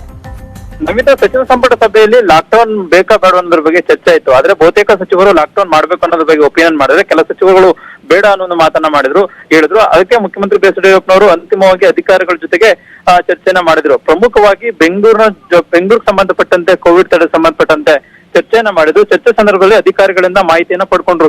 ಇಷ್ಟು ದಿನಗಳ ಕಾಲ ಎಷ್ಟು ಕೋವಿಡ್ ಪ್ರಕರಣ ಆಗಿದೆ, ಮತ್ತೆ ಸೀಲ್ ಡೌನ್ ಮಾಡಿದಂತ ಸಂದರ್ಭದಲ್ಲಿ ಅಲ್ಲಿ ಯಾವ ರೀತಿಯ ಸಿಚುವೇಶನ್ ಇದೆ ಅನ್ನೋದ್ರ ಬಗ್ಗೆ ಸಂಕ್ಷಿಪ್ತವಾದಂತಹ ವಿವರಣವನ್ನ ಮುಖ್ಯಮಂತ್ರಿ ಬಿ ಎಸ್ ಯಡಿಯೂರಪ್ಪನವರು ಪಡ್ಕೊಂಡ್ರು. ನಂತರವಾಗಿ ಕೆಲ ಅಧಿಕಾರಿಗಳಿಗೆ ಕೆಲ ಸೂಚನೆಗಳನ್ನ ಕೊಟ್ಟಿದ್ರು. 15 ದಿನಗಳಿಗೆ ಏನೇನ್ ಪ್ಲಾನಿಂಗ್ ಅನ್ನ ಆಗ್ಬೇಕು, ಮುಂದಿನ 15 ದಿನಗಳಿಗೆ ಮಟ್ಟಿಗೆ ಏನೆಲ್ಲ ಪ್ಲಾನಿಂಗ್ ಆಗಬೇಕು ಅನ್ನೋದ್ರ ಬಗ್ಗೆ 2 ದಿನಗಳಲ್ಲಿ ನೀವು ರೆಡಿ ಮಾಡ್ಬೇಕು ಅನ್ನೋದ್ರ ಬಗ್ಗೆ ಮುಖ್ಯಮಂತ್ರಿ ಬಿ ಎಸ್ ಯಡಿಯೂರಪ್ಪನವರು ಆದೇಶವನ್ನ ಮಾಡಿದ್ರೆ, ಅದ್ರ ಜೊತೆಗೆ ಏನಂತಂದ್ರೆ ಪ್ರಮುಖವಾಗಿ ಸಭೆಯಲ್ಲಿ ಅಧಿಕಾರಿಗಳ ಸಭೆಯಲ್ಲಿ ಚರ್ಚೆ ಆಗಿರುವಂತದ್ದು ಬೆಡ್. ಈಗಾಗಲೇ ಕೆಲವು ಕಡೆ ರೋಗಿಗಳಿಗೆ ಸರಿಯಾದಂತ ಬೆಡ್ ಸಿಗ್ತಾ ಇಲ್ಲ. ಹೀಗಾಗಿ ಬೆಡ್ಗಳನ್ನ ವ್ಯವಸ್ಥೆ ಕಲ್ಪಿಸೋದಕ್ಕೆ ಈಗಾಗಲೇ ಅಧಿಕಾರಿಗಳ ಜೊತೆ ಚರ್ಚೆಯನ್ನ ಮಾಡಿರುವಂತದ್ದು. ಪ್ರಮುಖವಾಗಿ ಸುಮಾರು 5,000 ಬೆಡ್ ವ್ಯವಸ್ಥೆಯನ್ನು ಈಗಾಗಲೇ ವ್ಯವಸ್ಥೆಯನ್ನ ಕಲ್ಪಿಸಲಾಗಿರುವಂತದ್ದು. ಜೊತೆಗೆ ಏನಂತಂದ್ರೆ ಈಗಾಗಲೇ 100 ಆಂಬುಲೆನ್ಸ್ ಗಳನ್ನ ಬೆಂಗಳೂರಿನ ಹಲವು ಕಡೆ ಈಗಾಗಲೇ ನಿಯೋಜನೆ ಮಾಡಲು ಸರ್ಕಾರ ಮುಂದಾಗಿರುವಂತದ್ದು. ಒಟ್ಟಾರೆಯಾಗಿ ಸಚಿವ ಸಂಪುಟ ಸಭೆಯಲ್ಲಿ ಲಾಕ್ಡೌನ್ ಬೇಡ ಅನ್ನೋದ್ರ ಬಗ್ಗೆ ಬಹುತೇಕ ಸಚಿವರು ಒಪಿನಿಯನ್ ವ್ಯಕ್ತಪಡಿಸಿರುವಂತದ್ದು. ಆದ್ರೆ ಇವತ್ತಿನ ಅಧಿಕಾರಿಗಳ ಸಭೆಯಲ್ಲಿ ಕಂದಾಯ ಸಚಿವ ಅಶೋಕ್ ಅವರು ಹೇಳಿದಂತ ಸಂದರ್ಭದಲ್ಲಿ ಯಾವುದೇ ರೀತಿಯಾದಂತಹ ಲಾಕ್ಡೌನ್ ಜಾರಿ ಮಾಡಲ್ಲ. ಲಾಕ್ಡೌನ್ ಮಾಡಿದ್ರೆ ಸಮಸ್ಯೆ ಆಗುತ್ತೆ ಹೊರತು ಯಾವುದೇ ರೀತಿಯಾದಂತಹ ಬೆನಿಫಿಟ್ ಆಗಲ್ಲ. ಹಾಗಾಗಿ ಲಾಕ್ಡೌನ್ ಅಂತೂ ಸದ್ಯಕ್ಕೆ ಮಾಡೋದಿಲ್ಲ. ಆದ್ರೆ ಏನಂತಂದ್ರೆ ಪ್ರಮುಖವಾಗಿ ಕೆಲ ಏರಿಯಾಗಳನ್ನಷ್ಟೇ ಸೀಲ್ ಡೌನ್ ಮಾಡ್ತೇವೆ ಅನ್ನೋ ಮಾತನ್ನ ಕಂದಾಯ ಸಚಿವ ಅಶೋಕ್ ಅವರು ಹೇಳಿರುವಂತದ್ದು. ನಮಿತಾ, ಕೃಷ್ಣ, ಈಗ ಲಾಕ್ಡೌನ್ ಮಾಡಲ್ಲ, ಆದ್ರೆ ಲಾಕ್ಡೌನ್ ಮಾಡುವಂತಹ ಸಿಚುವೇಶನ್ ನಿರ್ಮಾಣ ಆಗಿದೆ ಅಂತ ಸಾಕಷ್ಟು ಶಾಸಕರು ಕೂಡ ಹೇಳ್ತಾ ಇದ್ದಾರೆ. ಸೊ ಒಂದು ವೇಳೆ ಲಾಕ್ಡೌನ್ ಆದ್ರೆ ಸರ್ಕಾರ ಅದಕ್ಕೆ ರೆಡಿ ಆಗಿದೆಯಾ? ಅಂದ್ರೆ ಸರ್ಕಾರ ಲಾಕ್ಡೌನ್ ಮಾಡ್ಬೇಕಂತ ಎಲ್ಲರೂ ಕೂಡ ಒತ್ತಾಯ ಮಾಡಿದ್ರೆ ಅದಕ್ಕೆ ಸರ್ಕಾರ ಯಾವ ರೀತಿಯಾಗಿ ಸಿದ್ಧ ಆಗಿದೆ? ನಮಿತಾ, ಈಗಾಗಲೇ ಏನಂತಂದ್ರೆ ಮುಖ್ಯಮಂತ್ರಿ ಬಿ ಎಸ್ ಯಡಿಯೂರಪ್ಪನವರು ಅಧಿಕಾರಿಗಳ ಸಭೆಯಲ್ಲಿ ಹೇಳಿರುವಂತದ್ದು ಇದೇ ಒಂದು ಉದ್ದೇಶಕ್ಕೋಸ್ಕರವೇ. ಮುಂದಿನ ದಿನಗಳಲ್ಲಿ ರಾಜ್ಯ ಸರ್ಕಾರ ಏನೇ ನಿರ್ಧಾರ ಮಾಡಿದ್ರು ಅದಕ್ಕೆ ನೀವು ಸಜ್ಜಾಗಬೇಕು ಅನ್ನೋ ಒಂದು ಮಾತನ್ನ ಹೇಳಿದ್ದಾರೆ ಪರೋಕ್ಷವಾಗಿ. ಅಂದ್ರೆ ಮುಂದಿನ ದಿನಗಳಲ್ಲಿ ಏನಾದ್ರು ಮತ್ತೆ ಕೋವಿಡ್ ಪ್ರಕರಣಗಳು ಮತ್ತಷ್ಟು ಜಾಸ್ತಿ ಆಯ್ತು ಅಂತಂದ್ರೆ ಲಾಕ್ಡೌನ್ ಮಾಡ್ಬೇಕಾದಂತ ಅನಿವಾರ್ಯ ಪರಿಸ್ಥಿತಿ ಉಂಟಾಗುತ್ತೆ. ಅದಕ್ಕೋಸ್ಕರ ನೀವೆಲ್ಲರೂ ಕೂಡ ಸಜ್ಜಾಗಬೇಕು ಅನ್ನೋ ಒಂದು ಮಾತನ್ನ ಹೇಳಿದ್ದಾರೆ. ಈಗಾಗಲೇ ಮುಖ್ಯಮಂತ್ರಿ ಬಿ ಎಸ್ ಯಡಿಯೂರಪ್ಪನವರು ಮುಂದಿನ 15 ದಿನಗಳಿಗೋಸ್ಕರ ಏನೆಲ್ಲ ಪ್ಲಾನಿಂಗ್ ಅನ್ನ ಮಾಡ್ಕೊಳ್ಬೇಕು ಅನ್ನೋದ್ರ ಬಗ್ಗೆ ಸೂಚನೆಯನ್ನು ಕೊಟ್ಟಿದ್ದಾರೆ. ಅದು 2 ದಿನಗಳ ಒಳಗಡೆ ರೆಡಿ ಆಗ್ಬೇಕು ಅನ್ನೋದ್ರ ಬಗ್ಗೆ ನಾಳೆ ಬೆಂಗಳೂರಿನ ಎಲ್ಲಾ ಭಾಗದ ಶಾಸಕರುಗಳು ಜೊತೆಗೆ ಸಂಸದರ ಜೊತೆಗೆ ಮುಖ್ಯಮಂತ್ರಿ ಬಿ ಎಸ್ ಯಡಿಯೂರಪ್ಪನವರು ಸಭೆಯನ್ನ ಮಾಡ್ತಾ ಇದ್ದಾರೆ. ಸಭೆಯಲ್ಲಿ ಶಾಸಕರಿಂದ ಅಭಿಪ್ರಾಯವನ್ನು ಕೂಡ ಸಂಗ್ರಹಣೆ ಮಾಡಲಿದ್ದಾರೆ. ಅಂದ್ರೆ ತಮ್ಮ ಕ್ಷೇತ್ರದಲ್ಲಿ ಯಾವ ರೀತಿ ಪರಿಸ್ಥಿತಿ ಇದೆ, ಒಂದ್ ವೇಳೆ ಏನಾದ್ರು ಸೀಲ್ ಡೌನ್ ಮಾಡೋದಾದ್ರೆ ಕೆಲ ಏರಿಯಾಗಳನ್ನ ಸೀಲ್ ಡೌನ್ ಮಾಡಿ ಮತ್ತೆ ವಾರ್ಡ್ಗಳನ್ನ ಸೀಲ್ ಡೌನ್ ಮಾಡಿ ಅಲ್ಲಿ ಪರಿಸ್ಥಿತಿ ನಿಭಾಯಿಸಬಹುದಾ, ಕೋವಿಡ್ ಪ್ರಕರಣಗಳನ್ನ ತಡೆಗಟ್ಟಬಹುದಾ ಅನ್ನೋದ್ರ ಬಗ್ಗೆ ಶಾಸಕರ ಜೊತೆಗೆ ಮುಖ್ಯಮಂತ್ರಿ ಬಿ ಎಸ್ ಯಡಿಯೂರಪ್ಪನವರು ಚರ್ಚೆಯನ್ನ ಮಾಡ್ತಾರೆ. ಅಂತಿಮವಾಗಿ ಏನಾದ್ರು ಶಾಸಕರು ಎಲ್ಲರೂ ಕೂಡ ಬಹುತೇಕ ಶಾಸಕರು ಏನಾದ್ರು ಲಾಕ್ಡೌನ್ ಮಾಡ್ಬೇಕು ಅನ್ನೋದ್ರ ಬಗ್ಗೆ ಒತ್ತಡವನ್ನು ಹಾಕಿದ್ರೆ ಮುಖ್ಯಮಂತ್ರಿ ಬಿ ಎಸ್ ಯಡಿಯೂರಪ್ಪನವರು ಕೂಡ ಲಾಕ್ಡೌನ್ ಮಾಡುವಂತ ಒಂದು ತೀರ್ಮಾನವನ್ನು ಕೈಗೊಳ್ಳುವಂತ ಸಾಧ್ಯತೆ ಇದೆ. ಆದ್ರೆ ಸದ್ಯಕ್ಕಂತೂ ಮುಖ್ಯಮಂತ್ರಿ ಬಿ ಎಸ್ ಯಡಿಯೂರಪ್ಪನವರು ಯಾವುದೇ ರೀತಿಯಾದಂತಹ ಲಾಕ್ಡೌನ್ ಬಗ್ಗೆ ತೀರ್ಮಾನವನ್ನು ಮಾಡಿಲ್ಲ. ಆದ್ರೆ ಪ್ರಮುಖವಾಗಿ ಮತ್ತಷ್ಟು ಬಿಗಿ ಕ್ರಮಗಳನ್ನ ಕೈಗೊಳ್ಳೋದಕ್ಕೆ ಸರ್ಕಾರ ಮುಂದಾಗಿರುವಂತದ್ದು. ಅದರಂತೆ ಅಗತ್ಯ ಮುಂಜಾಗ್ರತಾ ಕ್ರಮಗಳನ್ನ ಕೈಗೊಳ್ಳಿ ಅನ್ನೋ ಮಾತನ್ನ ಇವತ್ತಿನ ಸಭೆಯಲ್ಲಿ ಅಧಿಕಾರಿಗಳಿಗೆ ಮುಖ್ಯಮಂತ್ರಿ ಬಿ ಎಸ್ ಯಡಿಯೂರಪ್ಪನವರು ಆದೇಶವನ್ನ ಮಾಡಿರುವಂತದ್ದು. Namitha, fine, thank you Krishna ಡೀಟೇಲ್ಸ್ಗೆ. ಇನ್ನಷ್ಟು ಸುದ್ದಿ ನೋಡೋಣ ಚಿಕ್ಕ ಬ್ರೇಕ್ ಆದ್ಮೇಲೆ. ಬೆಂಗಳೂರು ಸೇಫ್ ಆಗಿದೆ, ಮುಂದೇನು ಸೇಫ್ ಆಗಿರುತ್ತೆ. ಸದ್ಯಕ್ಕೆ ಲಾಕ್ಡೌನ್ ಇರಲ್ಲ, ಮುಂದೆ ಹೇಗೆ ಗೊತ್ತಿಲ್ಲ. ಮುಂದೇನು ಅಂತ ಹೇಳೋದಕ್ಕೆ ನಾನು ಜ್ಯೋತಿಷಿ ಅಲ್ಲ. ಇದು ಕಂದಾಯ ಸಚಿವರಾಗಿರುವ ಆರ್ ಅಶೋಕ್ ಅವರ ಮಾತು.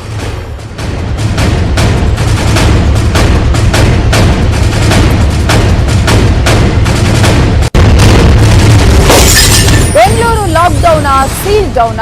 ಸದ್ಯಕ್ಕೆ ಬೆಂಗಳೂರಲ್ಲಿ ನೋ ಲಾಕ್ ಡೌನ್. ಕೋವಿಡ್ ಹೊಣೆ ಹೊತ್ತಂತಹ ಸಚಿವ ಆರ್ ಅಶೋಕ್ ಅವರು ಹೇಳಿರುವಂತಹ ಹೇಳಿಕೆ ಇದು. ಯಾವುದೇ ಕಾರಣಕ್ಕೂ ಲಾಕ್ ಡೌನ್ ಇರಲ್ಲ, ಸೀಲ್ ಡೌನ್ ಇರಲ್ಲ ಸದ್ಯಕ್ಕೆ ಬೆಂಗಳೂರಲ್ಲಿ ಕಂಪ್ಲೀಟ್ ಆಗಿ ಅನ್ನುವ ವಿಚಾರವನ್ನ ಹೇಳಿದ್ದಾರೆ. ಈಗ ಸದ್ಯಕ್ಕೆ ಆರ್ ಅಶೋಕ್ ಅವರು ಕೋವಿಡ್ ನ ಹೊಣೆಯನ್ನ ಹೊತ್ತುಕೊಂಡಿದ್ದಾರೆ. ಸುಧಾಕರ್ ಅವರು, ವೈದ್ಯಕೀಯ ಸಚಿವರಾಗಿರುವ ಸುಧಾಕರ್ ಅವರು ಈಗಾಗಲೇ ಹೋಮ್ ಕ್ವಾರಂಟೈನ್ ನಲ್ಲಿ ಇರುವಂತಹ ಹಿನ್ನೆಲೆಯಲ್ಲಿ ಅದರ ಹೊಣೆಯನ್ನ ಈಗ ಆರ್ ಅಶೋಕ್ ಅವರಿಗೆ ವಹಿಸಲಾಗಿದೆ. ಬೆಂಗಳೂರಲ್ಲಿ ಏನು ಕೋವಿಡ್ ಸಂಖ್ಯೆ ಜಾಸ್ತಿ ಆಗ್ತಾ ಇದೆ ಅನ್ನೋ ದೃಷ್ಟಿಯಿಂದ ಇವತ್ತು ಮುಖ್ಯಮಂತ್ರಿಗಳ ನೇತೃತ್ವದಲ್ಲಿ ಹಿರಿಯ ಸಚಿವರು, ಹಿರಿಯ ಅಧಿಕಾರಿಗಳ ಸಭೆಯನ್ನ ಕರೆದಿದ್ರಿ. ಮೊದಲನೇದಾಗಿ ಯಾವುದೇ ಲಾಕ್ಡೌನ್ ಇಲ್ಲ ಬೆಂಗಳೂರಲ್ಲಿ. ಕ್ಲಾರಿಟಿ, ನೋ ಲಾಕ್ಡೌನ್ ಇನ್ ಬ್ಯಾಂಗ್ಳೂರ್.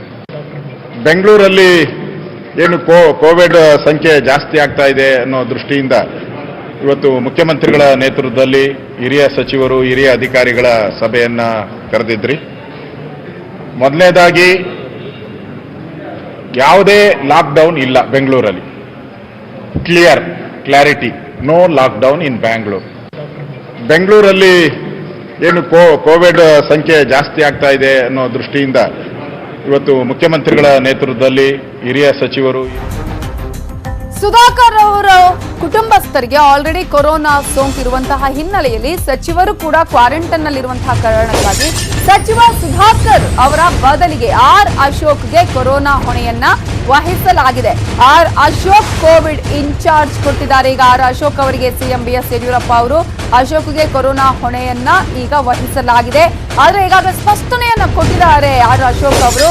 ಯಾವುದೇ ಕಾರಣಕ್ಕೂ ಲಾಕ್ ಡೌನ್ ಇಲ್ಲ ಬೆಂಗಳೂರಿನಲ್ಲಿ ಅನ್ನುವಂತಹ ಸ್ಪಷ್ಟನೆಯನ್ನ ನೀಡಿದ್ದಾರೆ. ಸುಧಾಕರ್ ಅವರ ಕುಟುಂಬಸ್ಥರಿಗೆ ಕೊರೋನಾ ಸೋಂಕು ಕಾಣಿಸಿಕೊಂಡ ಹಿನ್ನೆಲೆಯಲ್ಲಿ, ದೃಢಪಟ್ಟ ಹಿನ್ನೆಲೆಯಲ್ಲಿ, ಅವರ ಕುಟುಂಬಸ್ಥರಿಗೆ ಇರುವಂತಹ ಹಿನ್ನೆಲೆಯಲ್ಲಿ ಈಗ ಹೋಮ್ ಕ್ವಾರಂಟೈನ್ಗೆ ಒಳಪಟ್ಟಿದ್ದಾರೆ ಸುಧಾಕರ್ ಅವರು. ಅದಕ್ಕಾಗಿ ಆ ಒಂದು ಹೊಣೆಯನ್ನ ಆರ್ ಅಶೋಕ್ ಅವರ ಹೆಗಲಿಗೆ ವಹಿಸಲಾಗಿದೆ. ಇವೆಲ್ಲದರ ಬಗ್ಗೆ ಡೀಟೇಲ್ಸ್ ಕೊಡೋದಕ್ಕೆ ಪೊಲಿಟಿಕಲ್ ಬ್ಯೂರೋ ಮುಖ್ಯಸ್ಥರಾಗಿರುವ ಚಿದಾನಂದ ಪಟೇಲ್ ಈಗ ನೇರ ಸಂಪರ್ಕದಲ್ಲಿದ್ದಾರೆ. ಚಿದಾನಂದ ಪಟೇಲ್, ಇವತ್ತು ನಡೆದಂತಹ ಸಚಿವ ಸಂಪುಟ ಸಭೆಯಲ್ಲಿ ಸ್ಪಷ್ಟವಾಗಿ ಹಾಗಾದ್ರೆ ಯಾವುದೇ ಕಾರಣಕ್ಕೂ ಲಾಕ್ ಡೌನ್ ಇಲ್ಲ ಅನ್ನುವಂಥ ತೀರ್ಮಾನಕ್ಕೆ ಬರಲಾಗಿದೆಯಾ? ನವಿತಾ ಜೈನ್, ದಿಢೀರನೆ ಲಾಕ್ಡೌನ್ ಅನ್ನ ಘೋಷಣೆ ಮಾಡಿದ್ರೆ ಸರ್ಕಾರಕ್ಕೆ ಅದು ಮುಜುಗರಕ್ಕೆ ಈಡಾಗುವ ಸಾಧ್ಯತೆ ಇದೆ. ಮತ್ತೆ ಸರ್ಕಾರಕ್ಕೆ ಅದು ದೊಡ್ಡ ಸವಾಲಾಗಿದೆ. ಒಂದ್ ಕಡೆ ಆರ್ಥಿಕ ಸವಾಲಾದ್ರೆ ಮತ್ತೊಂದು ಕಡೆ ಜನಸಾಮಾನ್ಯರ ಕೆಂಗಣ್ಣಿಗೆ ಗುರಿಯಾಗಬೇಕಾಗುತ್ತೆ. ಹಾಗಾಗಿ ಪೂರ್ವ ನಿಯೋಜಿತ ಇಲ್ಲದೆ, ಪೂರ್ವ ತಯಾರಿ ಇಲ್ಲದೆ ಯಾವುದೇ ಕಾರಣಕ್ಕೂ ಕೂಡ ಲಾಕ್ಡೌನ್ ಮಾಡಬಾರ್ದೆಂಬ ಹಿನ್ನೆಲೆಯಲ್ಲಿ ಸರ್ಕಾರ ಸದ್ಯಕ್ಕೆ ತಾತ್ಕಾಲಿಕವಾಗಿ ಈ ನಿರ್ಧಾರವನ್ನು ತೆಗೆದುಕೊಂಡಿದೆ. ಇವತ್ತು ಸಚಿವ ಸಂಪುಟ ಸಭೆಯಲ್ಲೂ ಕೂಡ SSLC ಪರೀಕ್ಷೆ ಮುಗಿಯುವವರೆಗೂ ಕೂಡ ಯಾವುದೇ ಲಾಕ್ಡೌನ್ ವಿಚಾರವನ್ನ ಯಾರು ಕೂಡ ಪ್ರಸ್ತಾಪ ಮಾಡಬಾರ್ದಂತೇಳಿ ಸಭೆಯಲ್ಲಿ ತೀರ್ಮಾನ ತೆಗೆದುಕೊಳ್ಳಲಾಗಿದೆ. ಹಾಗಾಗಿ ಸರ್ಕಾರ ಕೂಡ ಲಾಕ್ಡೌನ್ ಮಾಡುವ ಸಂಬಂಧಪಟ್ಟ ಈಗಾಗಲೇ ಮಾನಸಿಕವಾಗಿ ಸಿದ್ಧವಾಗಿರುವಂತದ್ದು ನವಿತಾ ಜೈನ್. ಯಾಕಂತ ಹೇಳಿದ್ರೆ ಸರ್ಕಾರ ಈಗಾಗಲೇ 5,000 ಬೆಡ್ ವ್ಯವಸ್ಥೆಯನ್ನು ಈಗಾಗಲೇ ಮಾಡಲಿಕ್ಕೆ ತೀರ್ಮಾನವನ್ನು ತೆಗೆದುಕೊಂಡಿರುವಂತದ್ದು. ಅಲ್ಲದೆ 100 ಆಂಬ್ಯುಲೆನ್ಸ್ ವ್ಯವಸ್ಥೆಯನ್ನು ಕೂಡ ಬೆಂಗಳೂರಿನಲ್ಲಿ ಮಾಡಲಾಗಿದೆ. ಪ್ರತಿ ವಾರ್ಡ್ಗೆ 2 ಆಂಬ್ಯುಲೆನ್ಸ್ ಕೆಲಸ ಮಾಡಲಿದೆ ಅಂತ ಕೂಡ ಹೇಳಲಾಗಿದೆ. ಪ್ರಮುಖವಾಗಿ ಈಗಾಗಲೇ ಬೆಂಗಳೂರು ಕೋವಿಡ್ ಸಮಸ್ಯೆ ಅಂದ್ರೆ ಬೆಡ್ ವ್ಯವಸ್ಥೆ ಇರಬಹುದು, ಆಂಬ್ಯುಲೆನ್ಸ್ ವ್ಯವಸ್ಥೆ ಇರಬಹುದು, ಇವೆಲ್ಲವನ್ನ ನಿರ್ವಹಣೆ ಮಾಡಲಿಕ್ಕೆ ಹಿರಿಯ IAS ಅಧಿಕಾರಿ ತುಷಾರ್ ಗಿರಿನಾಥ್ ಅವರನ್ನು ನೇಮಕ ಮಾಡಲಾಗಿದೆ. ಆ ಮುಖಾಂತರ ಸರ್ಕಾರ ಲಾಕ್ಡೌನ್ ಮಾಡಲಿಕ್ಕೆ ಎಲ್ಲಾ ರೀತಿಯ ಸಿದ್ಧತೆಯನ್ನು ಮಾಡ್ಕೊಳ್ತಿದೆ ಮತ್ತು ಸಜ್ಜಾಗ್ತಿದೆ ಅಂತ ಹೇಳಲಾಗ್ತಿದೆ. ಹಾಗಾಗಿ ಬೆಡ್ ವ್ಯವಸ್ಥೆ ಸಂಬಂಧಪಟ್ಟ ಒಂದು ಆಪ್ ಅನ್ನ ಕೂಡ ಮಾಡಬೇಕಂತ ಸಿಎಂ ಸೂಚನೆ ಕೊಟ್ಟಿದ್ರಿಂದ ಎಲ್ಲೆಲ್ಲಿ ಬೆಡ್ ಕೊರತೆ ಅದು ಇಮಿಡಿಯೇಟ್ಲಿ ಕೂಡ ಸರ್ಕಾರದ ಗಮನಕ್ಕೆ ಬರುತ್ತೆ. ಮತ್ತೊಂದು ಕಡೆ ಕೋವಿಡ್ ಪೇಷಂಟ್ಸ್ಗಳು ಯಾರೆಲ್ಲ ಇದ್ದಾರೆ ಅವರಿಗೆ 6 ರಿಂದ 8 ಗಂಟೆ, ಯಾರು ಹೊಸ ಸೋಂಕಿತ ಇರ್ತಾರೆ ಅವರು 6 ರಿಂದ 8 ಗಂಟೆ ಒಳಗಡೆ ಅವರನ್ನ ಆಸ್ಪತ್ರೆಗೆ ದಾಖಲಾಗುವ ಸಂಬಂಧಪಟ್ಟಾಗೆ ಎಲ್ಲ ವ್ಯವಸ್ಥೆ ಕೂಡ ಮಾಡಿಕೊಳ್ಳಲಾಗ್ತಿದೆ. ಒಟ್ಟಿನಲ್ಲಿ ಸರ್ಕಾರ ಲಾಕ್ಡೌನ್ ಸಂಬಂಧಪಟ್ಟಾಗೆ ಸಿದ್ಧತೆಯನ್ನು ಮಾಡ್ಕೊಳ್ತಿದೆ ಅಂತ ಹೇಳಲಾಗ್ತಿದೆ.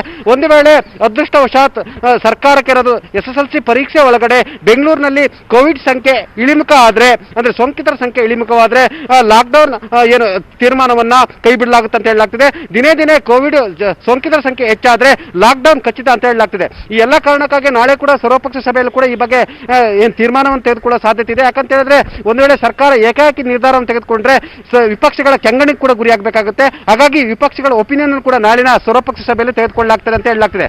ಈ ಎಲ್ಲರ ನಡುವೆ ನವಿತಾ ಜೈನ್ ನಾಳೆ ಬೆಂಗಳೂರಿನ ಸಂಸದರು ಮತ್ತು ಶಾಸಕರ ಸಭೆಯನ್ನು ಕೂಡ ಕರೆದಿದ್ದಾರೆ. ಆ ಸಭೆಯಲ್ಲೂ ಕೂಡ ಬೆಂಗಳೂರು ಲಾಕ್ಡೌನ್ ಸಂಬಂಧಪಟ್ಟಕ್ಕೆ, ಕೋವಿಡ್ ಸೋಂಕಿತರ ಸಂಖ್ಯೆ ಹೆಚ್ಚಾಗ್ತಿರುವ ಸಂಬಂಧಪಟ್ಟಕ್ಕೆ ಎಲ್ಲರ ಪ್ರತಿಯೊಬ್ಬರ ಅಭಿಪ್ರಾಯವನ್ನು ಕೂಡ ಮುಖ್ಯಮಂತ್ರಿಗಳು ಏನು ಕಲೆಕ್ಟ್ ಮಾಡ್ತಿದ್ದಾರೆ. ಆ ಮುಖಾಂತರ ಈಗಾಗಲೇ ಬಹುತೇಕ MLA ಕೂಡ ಬೆಂಗಳೂರು ಲಾಕ್ಡೌನ್ ಮಾಡಿದ್ರೆ ಒಳ್ಳೇದು ಅಂತೇಳಿ ಅಭಿಪ್ರಾಯವನ್ನು ಕೊಟ್ಟಿದ್ದಾರೆ. ಒಟ್ಟಿನಲ್ಲಿ ಸರ್ಕಾರ ಕೂಡ ಈಗ ಮುಂದಿನ ದಿನಗಳಲ್ಲಿ ಲಾಕ್ಡೌನ್ ಮಾಡಲಿಕ್ಕೆ ಎಲ್ಲಾ ರೀತಿಯ ಸಿದ್ಧತೆಯನ್ನು ಮಾಡ್ಕೊಳ್ತಿದೆ. ಹಾಗಾಗಿ 5,000 ಬೆಡ್ ವ್ಯವಸ್ಥೆಯನ್ನು ಮಾಡ್ಕೊಳ್ತಿದೆ, 100 ಆಂಬ್ಯುಲೆನ್ಸ್ ವ್ಯವಸ್ಥೆಯನ್ನು ಮಾಡ್ತಿದೆ. ಜೊತೆಗೆ ಇದರ ಇನ್ಚಾರ್ಜ್ಗಾಗಿ ಹಿರಿಯ IAS ಅಧಿಕಾರಿ ತುಷಾರ್ ಗಿರಿನಾಥ್ ಅವರನ್ನು ಕೂಡ ನೇಮಕ ಮಾಡ್ಕೊಳ್ತಿದೆ. ಎಲ್ಲದರ ನಡುವೆ ಕೂಡ ಸರ್ಕಾರ ವಿಪಕ್ಷಗಳ ವಿಶ್ವಾಸವನ್ನು ತೆಗೆದುಕೊಂಡೇ ಲಾಕ್ಡೌನ್ ಅನ್ನ ನಿರ್ಧಾರವನ್ನು ತೆಗೆದುಕೊಳ್ತಾರೆ ಅಂತ ಹೇಳಲಾಗ್ತಿದೆ. ನವಿತಾ ಜೈನ್. ಎಸ್ ಚಿದಾನಂದ ಪಟೇಲ್, ಈಗ ಎಲ್ಲಾ ಕಡೆಗಳಲ್ಲೂ ಕೂಡ ಕೇಳಿ ಬರ್ತಂಥದ್ದು ನ್ಯೂಸ್ 18 ಕನ್ನಡ ಅಭಿಪ್ರಾಯ ಸಂಗ್ರಹಣೆ ಮಾಡ್ತು, ಶಾಸಕರ ಅಭಿಪ್ರಾಯವನ್ನು ಸಂಗ್ರಹಣೆ ಮಾಡುವ ಸಂದರ್ಭದಲ್ಲೂ ಕೂಡ ಕೇಳಿ ಬಂದಂತಹ ಮಾತು ಇದೆ. ಇನ್ನು DKಶಿ ಇಂದ ಹಿಡಿದು ಮಾಜಿ CM ಕುಮಾರಸ್ವಾಮಿ ಅವರಿಂದ ಹಿಡಿದು ಎಲ್ಲರೂ ಕೂಡ ಈ ವಿಚಾರವನ್ನ ಪ್ರಸ್ತಾಪ ಮಾಡಿದ್ದಾರೆ. ನಾಳಿನ ಸಭೆಯಲ್ಲಿ ಏನಾದ್ರೂ ಬಲವಾಗಿ ಈ ಒಂದು ವಿಚಾರ ಒತ್ತಾಯ ಕೇಳಿ ಬಂದ್ರೆ ಸರ್ಕಾರ ನಿರ್ಧಾರವನ್ನ ತೆಗೆದುಕೊಳ್ಳಬಹುದಾ, ಹೇಗೆ? ನವಿತಾ ಜೈನ್, ಈಗಾಗಲೇ ಬಹುತೇಕ MLAಗಳ ಏನು ಆಸಕ್ತಿ ಇರ್ತಕ್ಕಂಥದ್ದು ಸರ್ಕಾರ ಲಾಕ್ಡೌನ್ ಘೋಷಣೆ ಮಾಡಿದ್ರೆ ನಾವು ಬೆಂಬಲ ನೀಡ್ತೀವಿ. ಆದ್ರೆ ಸರ್ಕಾರ ಲಾಕ್ಡೌನ್ ಘೋಷಣೆ ಮಾಡೋಕ್ಕೂ ಮೊದಲು ಜನರಿಗೆ ಯಾವುದೇ ರೀತಿ ತೊಂದರೆ ಆಗದಂತೆ ಪೂರ್ವ ನಿಯೋಜಿತವಾಗಿ ಎಲ್ಲಾ ವ್ಯವಸ್ಥೆಯನ್ನು ಮಾಡಿಕೊಂಡು ಕೋವಿಡ್ ಶಂಕಿತರ ಮತ್ತು ಸೋಂಕಿತರು ಕೂಡ ಯಾವುದೇ ರೀತಿ ತೊಂದರೆ ಆಗದಂತೆ ಮತ್ತು ಜನರಿಗೂ ಕೂಡ ದಿನನಿತ್ಯ ದಿನಸಿ ಮತ್ತು ಇತರೆ ಹಾಲು ಹಣ್ಣು ಮತ್ತೆ ಯಾವುದಕ್ಕೂ ಕೂಡ ತೊಂದರೆ ಆಗದಂತೆ ನೋಡ್ಕೊಳ್ಬೇಕು, ಜನರಿಗೆ ತೊಂದರೆ ಆಗಬಾರ್ದು ಎಂಬ ಹಿತದೃಷ್ಟಿಯಲ್ಲಿ ಎಲ್ಲರೂ ಕೂಡ ಸಲಹೆಯನ್ನು ಕೂಡ ಕೊಟ್ಟಿದ್ದಾರೆ. ನಾಳಿನ ಬಹುತೇಕ MLAಗಳ ಸಭೆಯಲ್ಲೂ ಕೂಡ ಬಹುತೇಕ 20ಕ್ಕೂ ಹೆಚ್ಚು MLAಗಳು ಲಾಕ್ಡೌನ್ ಅನ್ನ ಮಾಡಿ ಅಂತೇಳಿ ಸಲಹೆಯನ್ನು ಕೊಡಲಿದ್ದಾರೆ. ಆ ಸಲಹೆಯನ್ನು ಆಧರಿಸಿ ತಜ್ಞರ ವರದಿಯನ್ನು ಆಧರಿಸಿ ಸರ್ಕಾರ SSLC ಪರೀಕ್ಷೆ ಮುಗಿದ ಬಳಿಕ ಬೆಂಗಳೂರಿನಲ್ಲಿ ಕೋವಿಡ್ ಸಂಖ್ಯೆ ಜಾಸ್ತಿ ಆದ್ರೆ ಲಾಕ್ಡೌನ್ ಮಾಡೋದು ಖಚಿತ ಅನ್ನೋದು ಕೂಡ ಸರ್ಕಾರದ ಉನ್ನತ ಮೂಲಗಳ ಮಾಹಿತಿ. ನವಿತಾ ಜೈನ್. ಥ್ಯಾಂಕ್ ಯು ಚಿದಾನಂದ ಪಟೇಲ್ ಡೀಟೇಲ್ಸ್ಗೆ. ಇದೇ ವಿಚಾರಕ್ಕೆ ಸಂಬಂಧಪಟ್ಟಂತೆ ಇನ್ನಷ್ಟು ಅಪ್ಡೇಟ್ಸ್ ಕೊಡ್ತೀವಿ ಬ್ರೇಕ್ ಆದ್ಮೇಲೆ. Welcome back. ಮೊನ್ನೆ 5 ವಾರ್ಡ್, ನಿನ್ನೆ 14 ಪ್ರಮುಖ ರಸ್ತೆಗಳು ಬಂದ್. ಕೊರೋನಾ ಸೋಂಕು ತಡೆಯೋದಕ್ಕೆ ಲಾಕ್ ಡೌನ್ ಅನ್ನ ಮಾಡಲಾಗಿದೆ. ಹಾಗಾದ್ರೆ ಬೇರೆ ಬೇರೆ 14 ರಸ್ತೆಗಳು ಯಾವ ರೀತಿಯಾಗಿದೆ, ಜನಜೀವನ ಹೇಗಿದೆ, ವ್ಯಾಪಾರ ವಹಿವಾಟುಗಳು ಅಲ್ಲಿ ನಡೀತಾ ಇದೆಯಾ ಅಥವಾ ಸಂಪೂರ್ಣ ಲಾಕ್ ಡೌನ್ ಆಗಿದೆಯಾ ಅನ್ನುವ ಮೆಗಾ ರಿಯಾಲಿಟಿ ಚೆಕ್ ಅನ್ನ ನ್ಯೂಸ್ 18 ಕನ್ನಡ ಮಾಡಿದೆ. ಗ್ರೌಂಡ್ ರಿಪೋರ್ಟ್ ಅನ್ನ ಮಾಡಿದೆ. KR ಮಾರ್ಕೆಟ್ ಎಲ್ಲಾ ವ್ಯಾಪಾರ ವಹಿವಾಟ ಬಂದ್, JC ರೋಡ್ ನ ಎಲ್ಲಾ ವ್ಯಾಪಾರ ವಹಿವಾಟು ಬಂದಾಗಿದೆ. ಲಾಕ್ ಡೌನ್ ಮಾಡಿದ್ರೂ ಕೂಡ ಜನಸಾಮಾನ್ಯರ ಓಡಾಟ ಮಾತ್ರ ಹಾಗೇ ಇದೆ. ಲಾಕ್ಡೌನ್ ಏರಿಯಾಗಳಲ್ಲಿ ನ್ಯೂಸ್ 18 ಗ್ರೌಂಡ್ ರಿಪೋರ್ಟ್.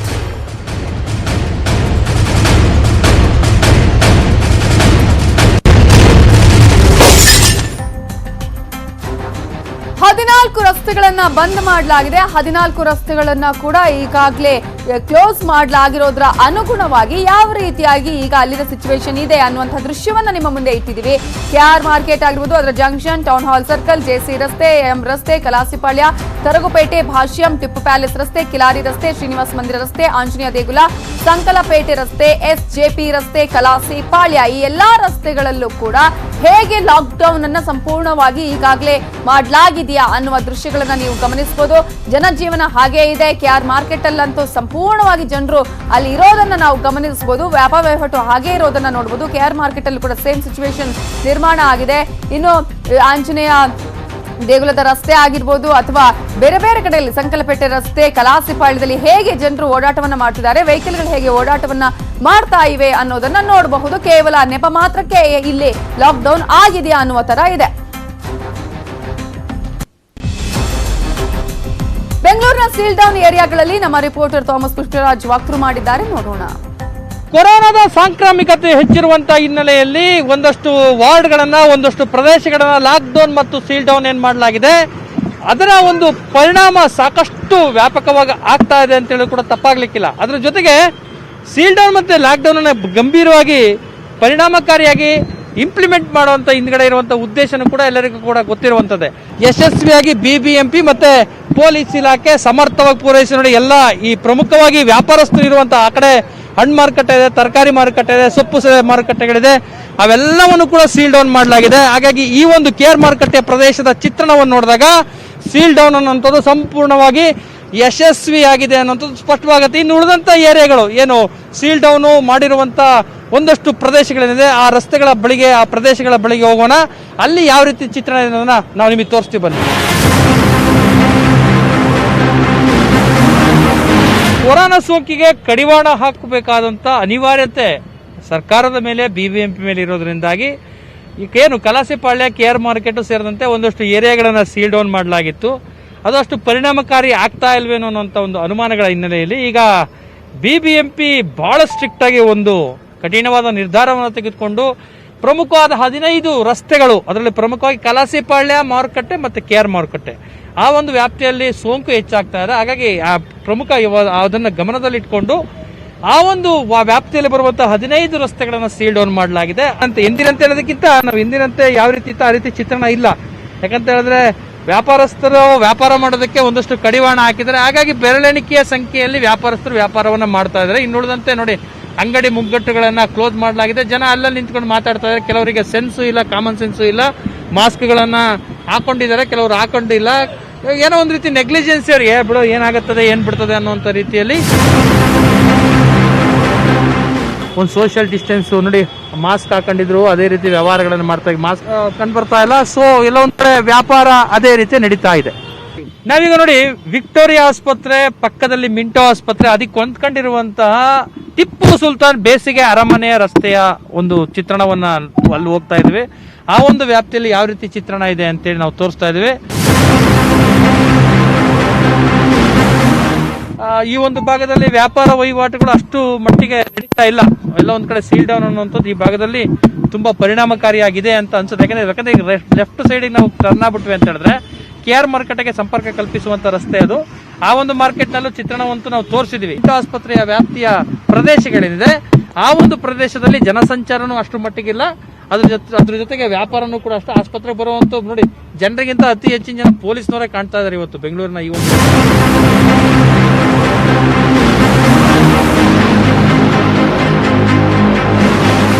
ನಾವೀಗ JC ರಸ್ತೆಯ ಸರ್ಕಲ್ ಅಲ್ಲಿ ನೋಡಿ ಯಾವ ರೀತಿ ವೈಲೇಷನ್ ಇದೆ ನೋಡಿ. ಇಲ್ಲೇ ಒಂದು ಬಾರ್ ಇದೆ. ಲಾಕ್ ಡೌನ್ ಸೀಲ್ ಡೌನ್ ಆದಂತ ಟೈಮಲ್ಲಿ ಯಾವುದೇ ಕಾರಣಕ್ಕೂ ಕೂಡ ಬಾರ್ ಓಪನ್ ಮಾಡಬಾರ್ದು ಅನ್ನುವಂಥ ಸ್ಪಷ್ಟ ಇದೆ. ಮದ್ಯ ಮಾರಾಟ ಮಾಡಂಗೆ ಇಲ್ಲ ಅನ್ನೋಂಥ ಒಂದು ಮಾತನ್ನು ಹೇಳಿದ್ದಾರೆ. ಅದನ್ನ ಹೊರತುಬಿಟ್ಟು ನೋಡಿ, ಇಲ್ಲಿ ಜನ ಅವರಿಗೆ ಏನ್ರಿ ಸೆನ್ಸ್, ಒಂದು ಸ್ವಲ್ಪನೂ ಜನರಿಗೆ ಸೆನ್ಸೇ ಇಲ್ಲ. ಯಾವ ರೀತಿಯಾಗಿ ಮಾಸ್ಕ್ಗಳನ್ನು ಹಾಕೊಂಡ್ಬಿಟ್ರೆ ಆರಾಮಾಯ್ತು, ಏನು ಸಮಸ್ಯೆಗಳು ಬರೋದಿಲ್ಲ ಅನ್ನೋಂಥ ಮಟ್ಟದಲ್ಲಿ ಇವತ್ತು ಜನ ಇದ್ದಾರೆ. ಒಟ್ಟಿನಲ್ಲಿ 15 ರಸ್ತೆಗಳ ಚಿತ್ರಣವನ್ನ ನಾವು ತೋರಿಸುವಂತ ಪ್ರಯತ್ನವನ್ನ ಮಾಡಿದ್ವಿ. ಯಾವ ರೀತಿ ಚಿತ್ರಣ ಇದೆ ನೋಡಿ, ಫೈನಲ್ ಸ್ಟೇಜಿಗೆ ಬಂದಿದ್ದೀವಿ ನೋಡು. ಎಲ್ಲ ಪ್ರಮುಖವಾಗಿ 15 ರಸ್ತೆಗಳನ್ನ ಏನು ಸೀಲ್ ಡೌನ್ ಮಾಡ್ಬೇಕನ್ನುವಂತ ಒಂದು ನಿಟ್ಟಿನಲ್ಲಿ ಪ್ರಯತ್ನಗಳು ನಡೀತಾ ಇದೆ. ಈ ಸಿಟಿ ರೌಂಡ್ಸ್ ಅಲ್ಲಿ ನೋಡಿದಂತ ಟೈಮಲ್ಲಿ ಭಾಗಶಃ ಸೀಲ್ ಡೌನ್ ನ ಎಫೆಕ್ಟು 15 ರಸ್ತೆಗಳಲ್ಲಿ ಕಂಡು ಬರ್ತಾ ಇದೆ. ಇನ್ನು ಉಳಿದ ಕಡೆ ಸಣ್ಣ ಪುಟ್ಟ ಉಲ್ಲಂಘನೆಗಳಂತೂ ಆಗ್ತಾನೆ ಇದಾವೆ. BBMP ಮತ್ತೆ ಪೊಲೀಸ್ ಇಲಾಖೆ ಸಮನ್ವಯ ಸಾಧಿಸಿ ಮತ್ತಷ್ಟು ಕೆಲಸ ಮಾಡಿದ್ದೆ ಆದಲ್ಲಿ 100% ಸೀಲ್ ಡೌನ್ ಆಗುವಂತಂತೂ ಸ್ಪಷ್ಟ. ಕ್ಯಾಮರಾ ಪರ್ಸನ್ ಪವನ್ ಜೊತೆ ಥಾಮಸ್, ನ್ಯೂಸ್ 18 ಕನ್ನಡ, ಬ್ಯಾಂಗ್ಳೂರು.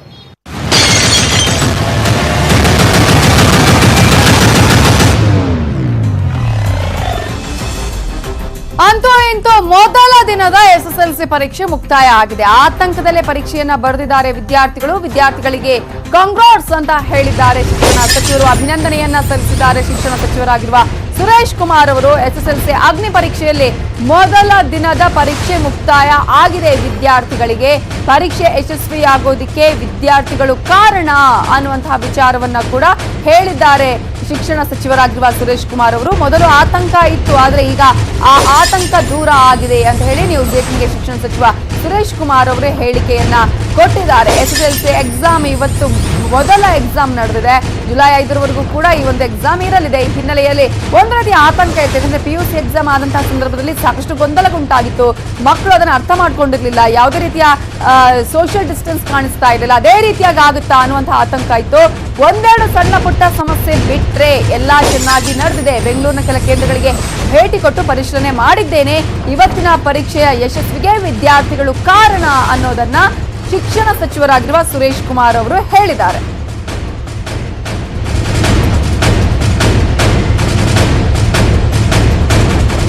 ಆ ವಿದ್ಯಾರ್ಥಿ ಜೀವನದಲ್ಲಿ SSLC ಪರೀಕ್ಷೆ ಅನ್ನೋದು ಸಾಕಷ್ಟು ಮುಖ್ಯವಾಗಿರ್ತಕ್ಕಂಥದ್ದು. ಆದರೆ ಈ ಬಾರಿ SSLC ಪರೀಕ್ಷೆ ನಡೆಯಲ್ಲ ಅಂತ ಆಯಿತು, ಒಂದು ಗೊಂದಲ ಉಂಟಾಗಿತ್ತು. ಇವತ್ತು SSLC ಪರೀಕ್ಷೆ ನಡೀತಾ ಇದೆ.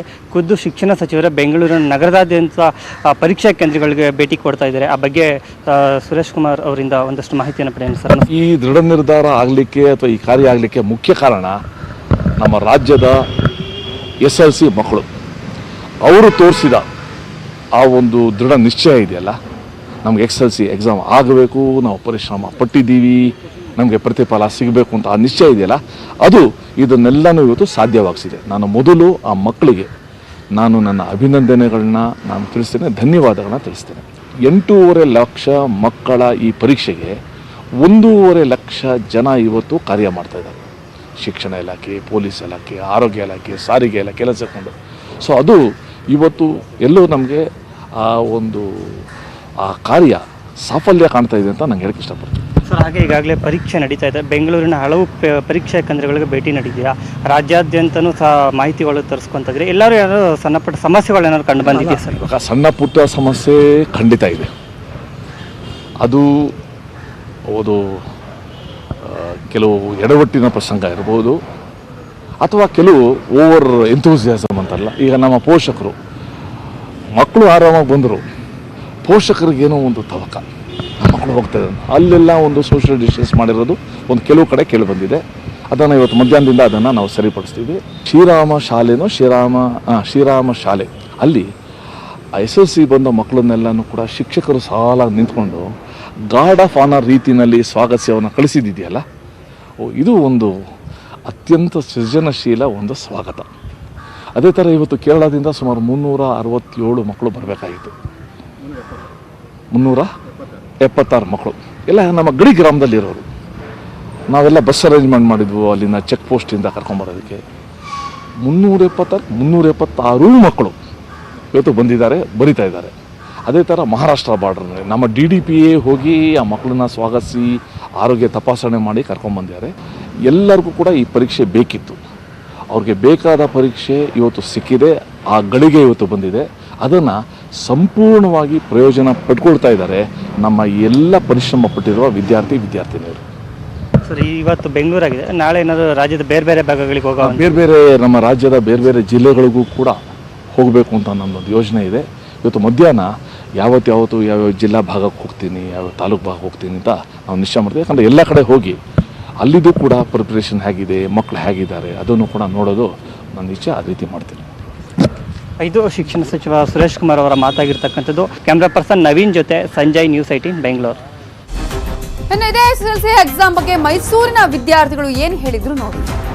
ಮೈಸೂರಿನಲ್ಲಿ SSLC ಪರೀಕ್ಷೆ ಮುಕ್ತಾಯವಾಗಿದ್ದು ಈಗಷ್ಟೇ ವಿದ್ಯಾರ್ಥಿಗಳು ಪರೀಕ್ಷೆಯನ್ನು ಬರೆದು ಶಾಲೆಯಿಂದ ಹೊರಬರ್ತಾ ಇದ್ದಾರೆ. ನಾವೀಗ ಮರಿಮಲ್ಲಪ್ಪ ಶಾಲೆಯ ಪರೀಕ್ಷಾ ಕೇಂದ್ರದ ಹೊರಭಾಗದಲ್ಲಿದ್ದೇವೆ. ನೀವು ದೃಶ್ಯಗಳು ನೋಡ್ಬೋದು. ಎಲ್ಲಾ ವಿದ್ಯಾರ್ಥಿಗಳು ಉತ್ಸಾಹದಿಂದ ಪರೀಕ್ಷೆಯನ್ನು ಎದುರಿಸಿ ಈಗ ಹೊರಬರ್ತಾ ಇರುವಂತಹ ದೃಶ್ಯಗಳನ್ನು ನೋಡ್ತಾ ಇದ್ದೀರಾ. ಎಲ್ಲರೂ ಸಹ ಸರತಿ ಸಾಲಿನಲ್ಲಿ ಬರ್ತಾ ಇದ್ದಾರೆ, ಸಾಮಾಜಿಕ ಅಂತರವನ್ನ ಕಾಯ್ಕೊಳ್ತಾ ಇದ್ದಾರೆ. ಕೋವಿಡ್ ನಂತರ SSLC ಪರೀಕ್ಷೆ ನಡೆಯುತ್ತೋ ಇಲ್ಲೋ ಒಂದು ಅನುಮಾನದಲ್ಲೇ ಇವತ್ತಿನಿಂದ ಪರೀಕ್ಷೆ ಆರಂಭವಾಗಿತ್ತು. ಅದಾದ್ರೂ ಸಹ ಇವತ್ತು 3 ಗಂಟೆಗಳ ಕಾಲ ಪರೀಕ್ಷೆಯನ್ನು ಎದುರಿಸಿದಂತ ವಿದ್ಯಾರ್ಥಿಗಳೆಲ್ಲರೂ ಸಹ ಮಾಸ್ಕ್ ಅನ್ನು ಧರಿಸಿ ಶಾಲೆಯಿಂದ ಹೊರಬರ್ತಾ ಇದ್ದಾರೆ. ನಾವು ದೃಶ್ಯಗಳು ಸಹ ನೋಡ್ಬೋದು. ಎಲ್ಲರೂ ಸಹ ಸರತಿ ಸಾಲಿನಲ್ಲಿ ಬಂದು ಅಷ್ಟೇ ನಿಧಾನಗತಿಯಲ್ಲಿ ವಾಪಸ್ ಆಗ್ತಾ ಇದ್ದಾರೆ. ಪರೀಕ್ಷೆ ಬಗ್ಗೆ ಚರ್ಚೆಗಳನ್ನ ಮಾಡ್ಕೊಳ್ತಾ ಇದ್ದಾರೆ.